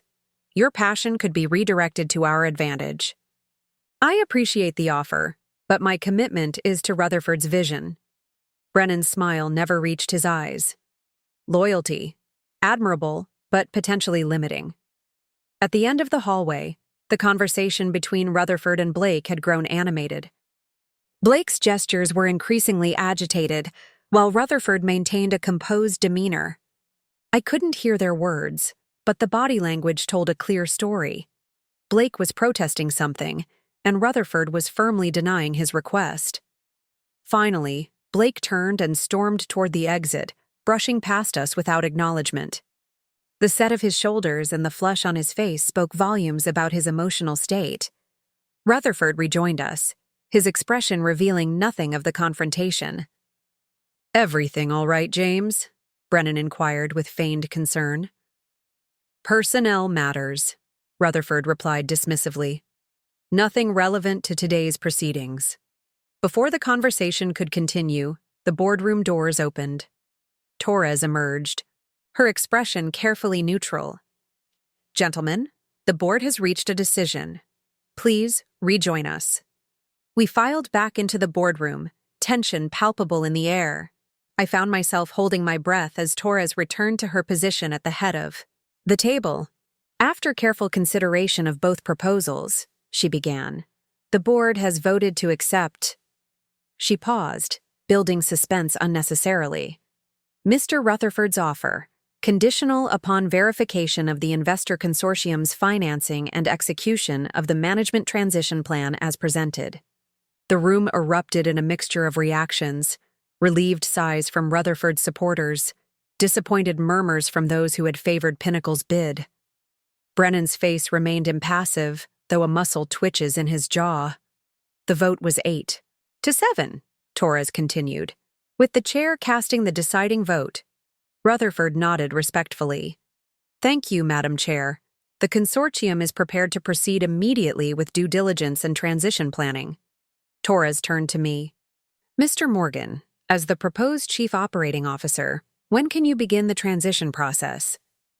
"Immediately," I replied. "I've already initiated discussions with Westbrook Culinary Institute regarding my departure." "Excellent. The board requests a detailed 90-day plan by the end of next week." "You'll have it," I promised, as the meeting adjourned. Brennan approached once more. "Congratulations, James." His tone was cordial, but laced with something harder. 6 months from now, when food costs are eroding your margins and customer complaints about menu changes are flooding in, remember there's still a standing offer." "We won't be calling, Howard," Rutherford replied evenly. "But thanks for your interest." Outside the boardroom, Rutherford and I were immediately surrounded by board members and executives offering congratulations and expressing eagerness to work with the new leadership team. The energy was positive but overwhelmingly focused on business concerns, supply chain transitions, marketing repositioning, staffing adjustments. When we finally extricate ourselves and headed toward the exit, I broached the subject of Blake's appearance. "What was that about earlier?" Wilson seemed agitated. Rutherford's expression darkened slightly. "He rejected the transfer offer and came to plead his case directly to me. Rather presumptuous, given that he's essentially a mid-level manager." "What did he want?" "To remain at the flagship location. He argued that the suburban location was beneath his talents and would damage his career trajectory." "And you refused?" "Categorically. I informed him that the transfer was non-negotiable and that his alternative was resignation." "How did he respond?" Not well? He implied that he had information about Pinnacle's offer that the board should hear before voting. Rutherford's tone grew contemplative. Interesting timing, his arrival just as you were speaking. The implication was clear. Blake had likely heard about my involvement through the corporate grapevine and rushed to the meeting to prevent or disrupt it. Do you think he knows the extent of my role? I asked. He suspects something, clearly. But the official announcement won't go out until tomorrow morning. Rutherford checked his watch. Speaking of which, we should prepare for the executive team meeting at 3. That's when we'll formally introduce you as the incoming COO. The remainder of the afternoon passed in a blur of introductions, preliminary discussions, and rapid education on Rustic Table's current operations. I met with department heads, reviewed financial reports, and began forming impressions of which executives were aligned with the original vision and which had been brought in during the recent pivot toward cost-cutting. By 6 o'clock, I was mentally exhausted but exhilarated. This was really happening. I was leaving academia to lead a restaurant group with the opportunity to restore its founding principles while expanding its reach. As we concluded the day's meetings, Rutherford handed me a keycard. This gives you access to all corporate areas and the flagship restaurant's management office. You'll want to start there tomorrow, the heart of our customer experience. I will, I agreed. And Blake Wilson? What's his status? He has until close of business tomorrow to accept the transfer or submit his resignation. Rutherford's expression was unreadable. Though after his behavior today, I suspect it will be the latter. Outside, as I walked to my car in the gathering dusk, my phone buzzed with a text message from an unknown number. Congratulations on the COO position. Quite a coincidence, your involvement with Rustic Table so soon after our misunderstanding. We should discuss this development. Dinner tomorrow? Blake Wilson. I stared at the message, surprised by his direct approach and the almost conciliatory tone. After a moment's consideration, I replied, Thank you for the congratulations. As the incoming COO, my calendar is fully committed with transition meetings. I suggest you focus on your decision regarding the transfer offer. Robert Morgan. Professional, direct, and establishing clear boundaries. The response reflected the leadership approach I intended to bring to Rustic Table, firm but fair, without personal vindictiveness. As I drove home, my mind raced with plans and possibilities. The challenges ahead were significant. Rebuilding supplier relationships, retraining staff, revitalizing menus while managing costs. But for the first time in years, I felt perfectly aligned with my purpose. My phone rang through the car speakers. Sophia, calling. Well, she asked eagerly, did they accept Rutherford's offer? They did, I confirmed. It's official. I'm the new COO of Rustic Table, effective immediately. Her delighted laugh filled the car. I knew it. How does it feel? Surreal. Exciting. Terrifying. The best opportunities usually are all three. There was a pause before she added, And Blake Wilson? Did he find out? He did. I recounted his appearance at the meeting and subsequent text message. So, no dramatic confrontation scene? I chuckled. No, just the slow, dawning realization that the cooking school expert he humiliated is now effectively running the company. Karma at its finest, Sophia observed, though part of me still wishes I could have seen his face. There's still tomorrow, I reminded her. The official announcement goes out in the morning. And you start your new role by returning to the scene of the crime, the flagship restaurant where it all began. Poetic, isn't it? Though I doubt Blake will be there. He's been transferred to a suburban location. If he accepts the transfer, Sophia pointed out. From what you've told me about him, that seems unlikely. Her assessment aligned with my own impression. Blake Wilson struck me as too proud, too invested in his position at the flagship restaurant to accept a demotion to a lesser location, which meant tomorrow might indeed bring the confrontation scene Sophia had anticipated. Blake's last day at rustic table coinciding with my first day as COO. The restaurant manager who had humiliated me on my anniversary was about to discover, in the most direct way possible, exactly who he had been dealing with. The morning sun cast long shadows across the empty dining room of Rustic Table's flagship location. At 7:30 a.m., the restaurant was still hours from opening, yet the kitchen buzzed with prep cooks chopping vegetables, bakers sliding fresh loaves into ovens, and the soft percussion of knives against cutting boards. I paused in the doorway, absorbing the scene. For 15 years, I'd taught culinary skills in sterile classroom kitchens. Now I stood at the threshold of a working restaurant that was, at least in part, mine. Chef Morgan, a young woman in Chef White's, approached. "I'm Danielle Reyes, executive chef. Mr. Rutherford said you'd be coming by this morning." "Please, call me Robert," I replied, shaking her hand. "I'm looking forward to working with you." Her firm handshake and direct gaze suggested competence and confidence, though the dark circles under her eyes hinted at the stress of working in the troubled flagship location. "Would you like a tour of the kitchen first? Or should we discuss menu planning?" she asked. "Kitchen first, then we'll talk. I'd like to see the operation in motion before diving into changes." For the next hour, Danielle guided me through every aspect of the kitchen, introducing staff, explaining workflows, highlighting both strengths and challenges. What emerged was a picture of a talented team handicapped by contradictory directives. From management, "Blake keeps pushing for cheaper ingredients and simplified preparations," Danielle explained, as we observed a line cook preparing the infamous crab cakes that had sparked our anniversary confrontation. "But then he complains when customers send food back." "How much pushback have you given him on quality issues?" she grimaced. "I tried at first, got written up for insubordination and failure to adapt to business realities. After that, I focused on doing the best we could within the constraints." "And the rest of the staff?" "Those who couldn't accept the changes left. The ones who stayed, we're making it work, but morale is low." We ended our tour in the small manager's office adjacent to the kitchen. As Danielle closed the door behind us, her professional demeanor softened slightly. "Can I speak candidly?" "Please do." "There's a rumor going around that management is changing, that Rutherford's taking back control from the corporate types. Is that true?"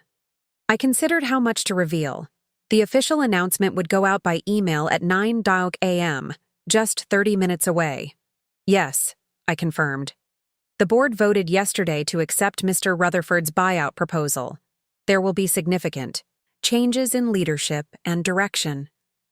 Relief flooded her face. Thank God. Another 6 months of this, and I'd have been looking for a new job. "The changes will start immediately," I added, "including a return to the original culinary philosophy, quality. Ingredients, properly prepared, without excessive cost-cutting. That's the restaurant I signed on for," Danielle said, her enthusiasm palpable. "When will we know more details?" "There's an all-staff meeting scheduled for this afternoon, but in the meantime," I reached into my briefcase and retrieved a folder. "These are some preliminary menu revisions I'd like your input on. Nothing final, just a starting point for discussion." She accepted the folder eagerly. "You already have menu ideas?" "I've been a customer here for years. I remember what made Rustic Table special." As Danielle reviewed the draft menu, I checked my watch. 8:45 a.m. 15 minutes until the company-wide announcement. "These look promising," she said, studying the menu concepts.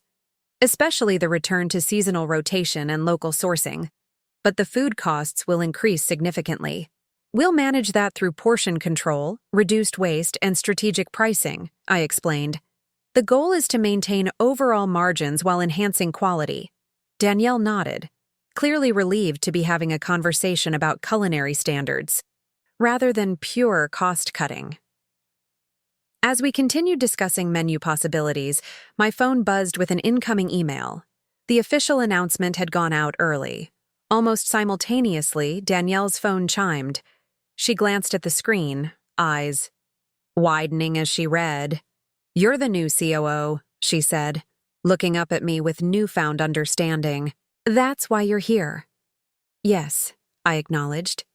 "I should have been more direct about my role. I apologize for the omission." She shook her head, a smile spreading across her face. "No apology needed. This is the best news I've heard in months." Before our conversation could continue, a commotion erupted in the dining room. Raised voices, one of which I immediately recognized as Blake Wilson's. "He wasn't supposed to be here today," Danielle murmured, looking concerned. "Let's see what's happening," I suggested, rising from my chair. We emerged from the office to find Blake standing in the center of the dining room, tablet in hand, addressing a semicircle of staff members. His normally immaculate appearance was disheveled, tie askew, hair uncombed, eyes bloodshot. "This email is corporate nonsense," he was saying, voice tight with barely controlled anger. "Rutherford is making a desperate play to reclaim influence. Nothing will change in our day-to-day operations." A server tentatively raised her hand. "But it says here there's a new COO starting immediately. Someone named Robert Morgan." Blake's jaw tightened. "A figurehead position, Rutherford's puppet. We'll continue executing the efficiency initiatives I've implemented." I stepped forward into his line of sight.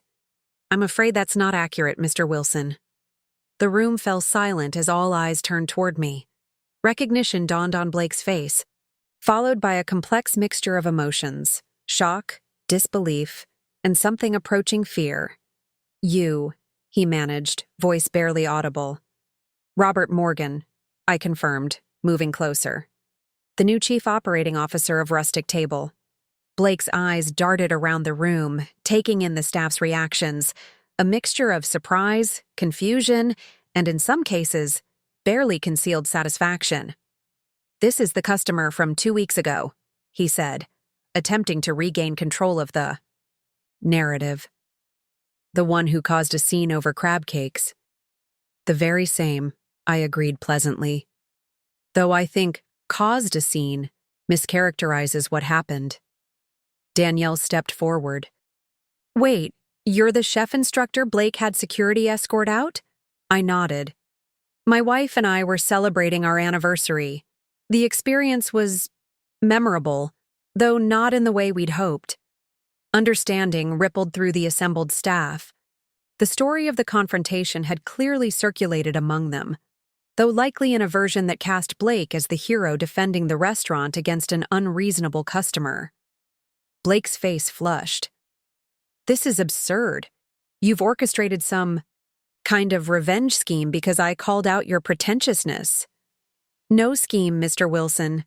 I've been in discussions with James Rutherford about joining Rustic Table since shortly after our encounter.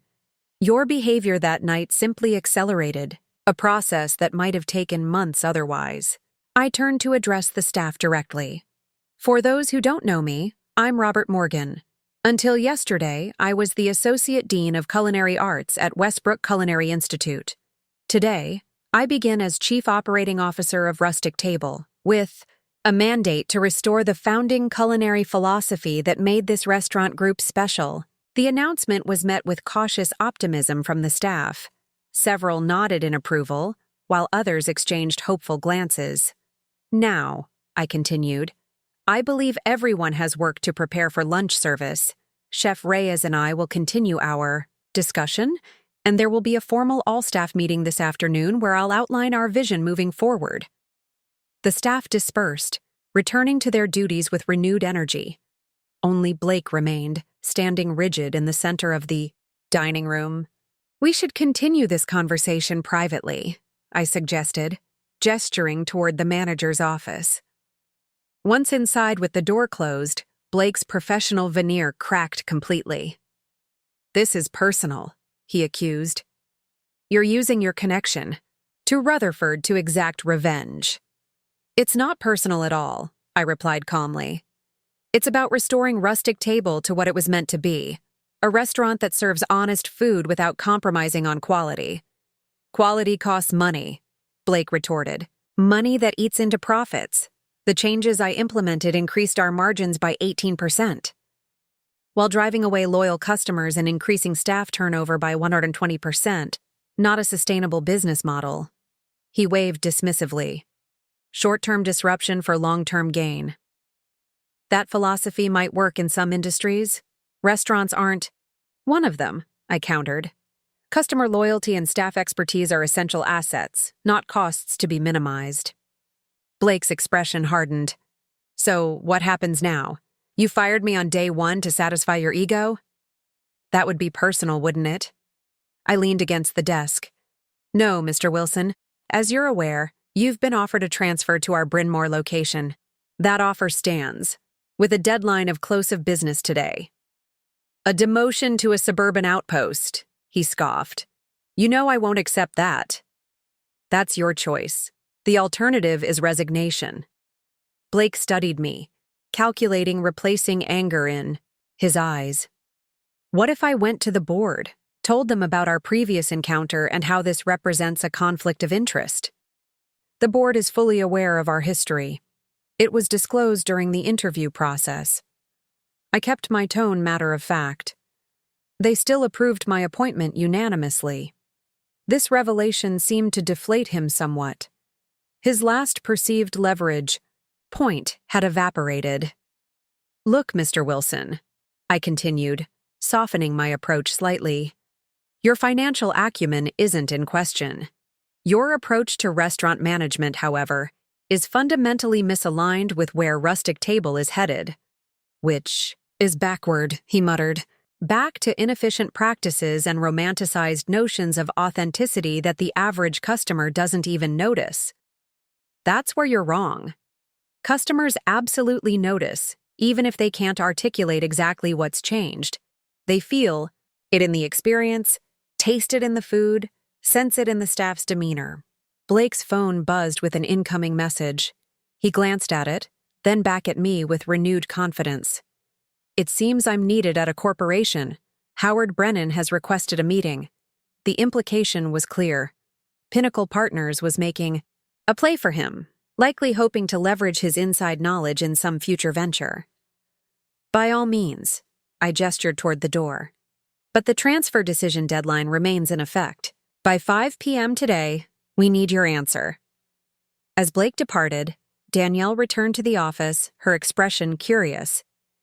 So that's the Blake Wilson everyone's been talking about today. What do you mean? The company email about your appointment included some background. Mentioned that you were a loyal customer who recognized quality issues at our flagship location. People put two and two together pretty quickly. She smiled slightly. The anniversary. Dinner incident has become something of a legend among the staff in just a few hours. Not exactly how I wanted to make my entrance, I admitted. Are you kidding? It's perfect. Danielle's eyes sparkled with amusement. The arrogant manager who thought he was untouchable, humiliating a customer who turns out to be his new boss. That's poetic justice at its finest. I laughed despite myself. When you put it that way? So what happens now?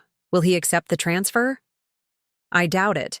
Pinnacle Partners will likely offer him a position, hoping to gain insight into our operations.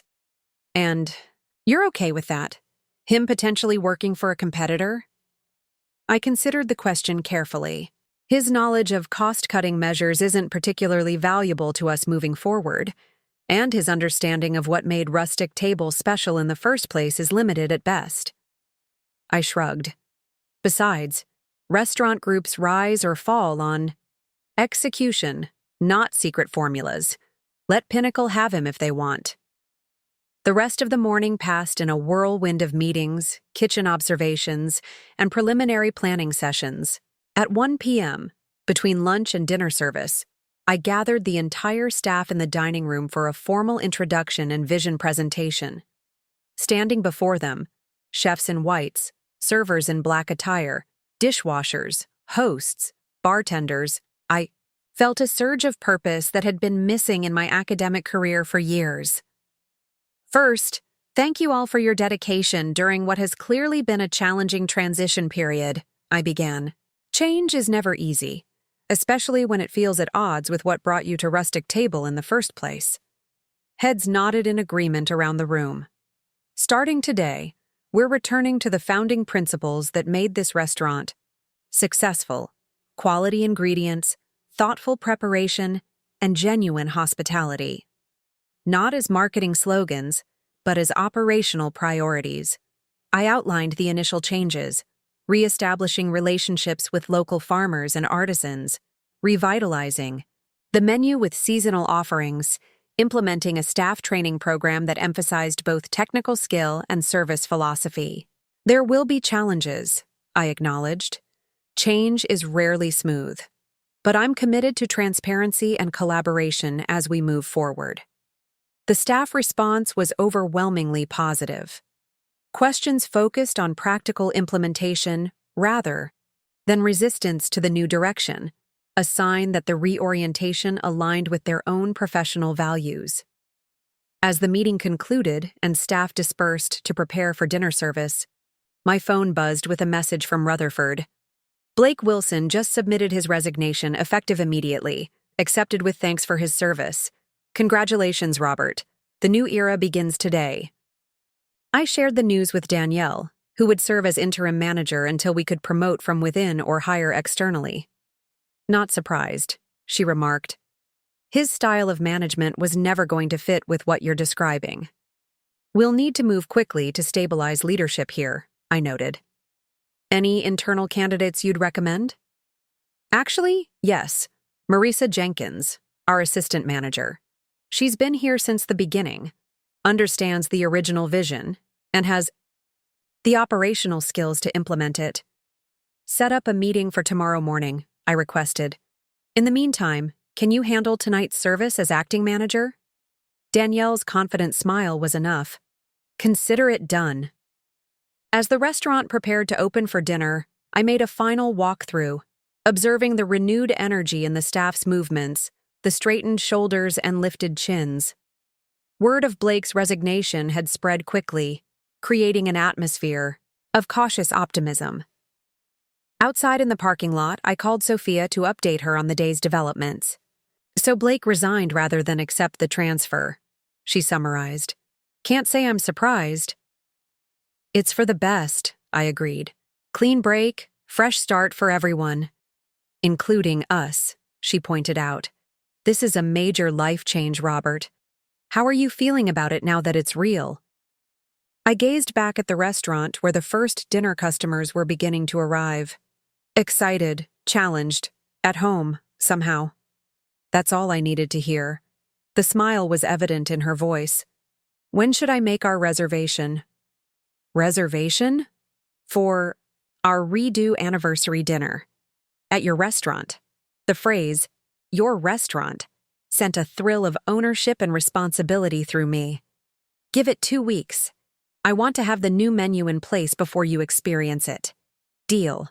And Robert? I'm proud of you. After ending the call, I returned to the restaurant to observe the dinner service. Standing unobtrusively near the kitchen entrance, I watched as servers greeted guests, chefs executed orders, and the carefully choreographed dance of restaurant service unfolded. Among the early diners, I spotted a familiar face, Howard Brennan from Pinnacle Partners, accompanied by none other than Blake Wilson.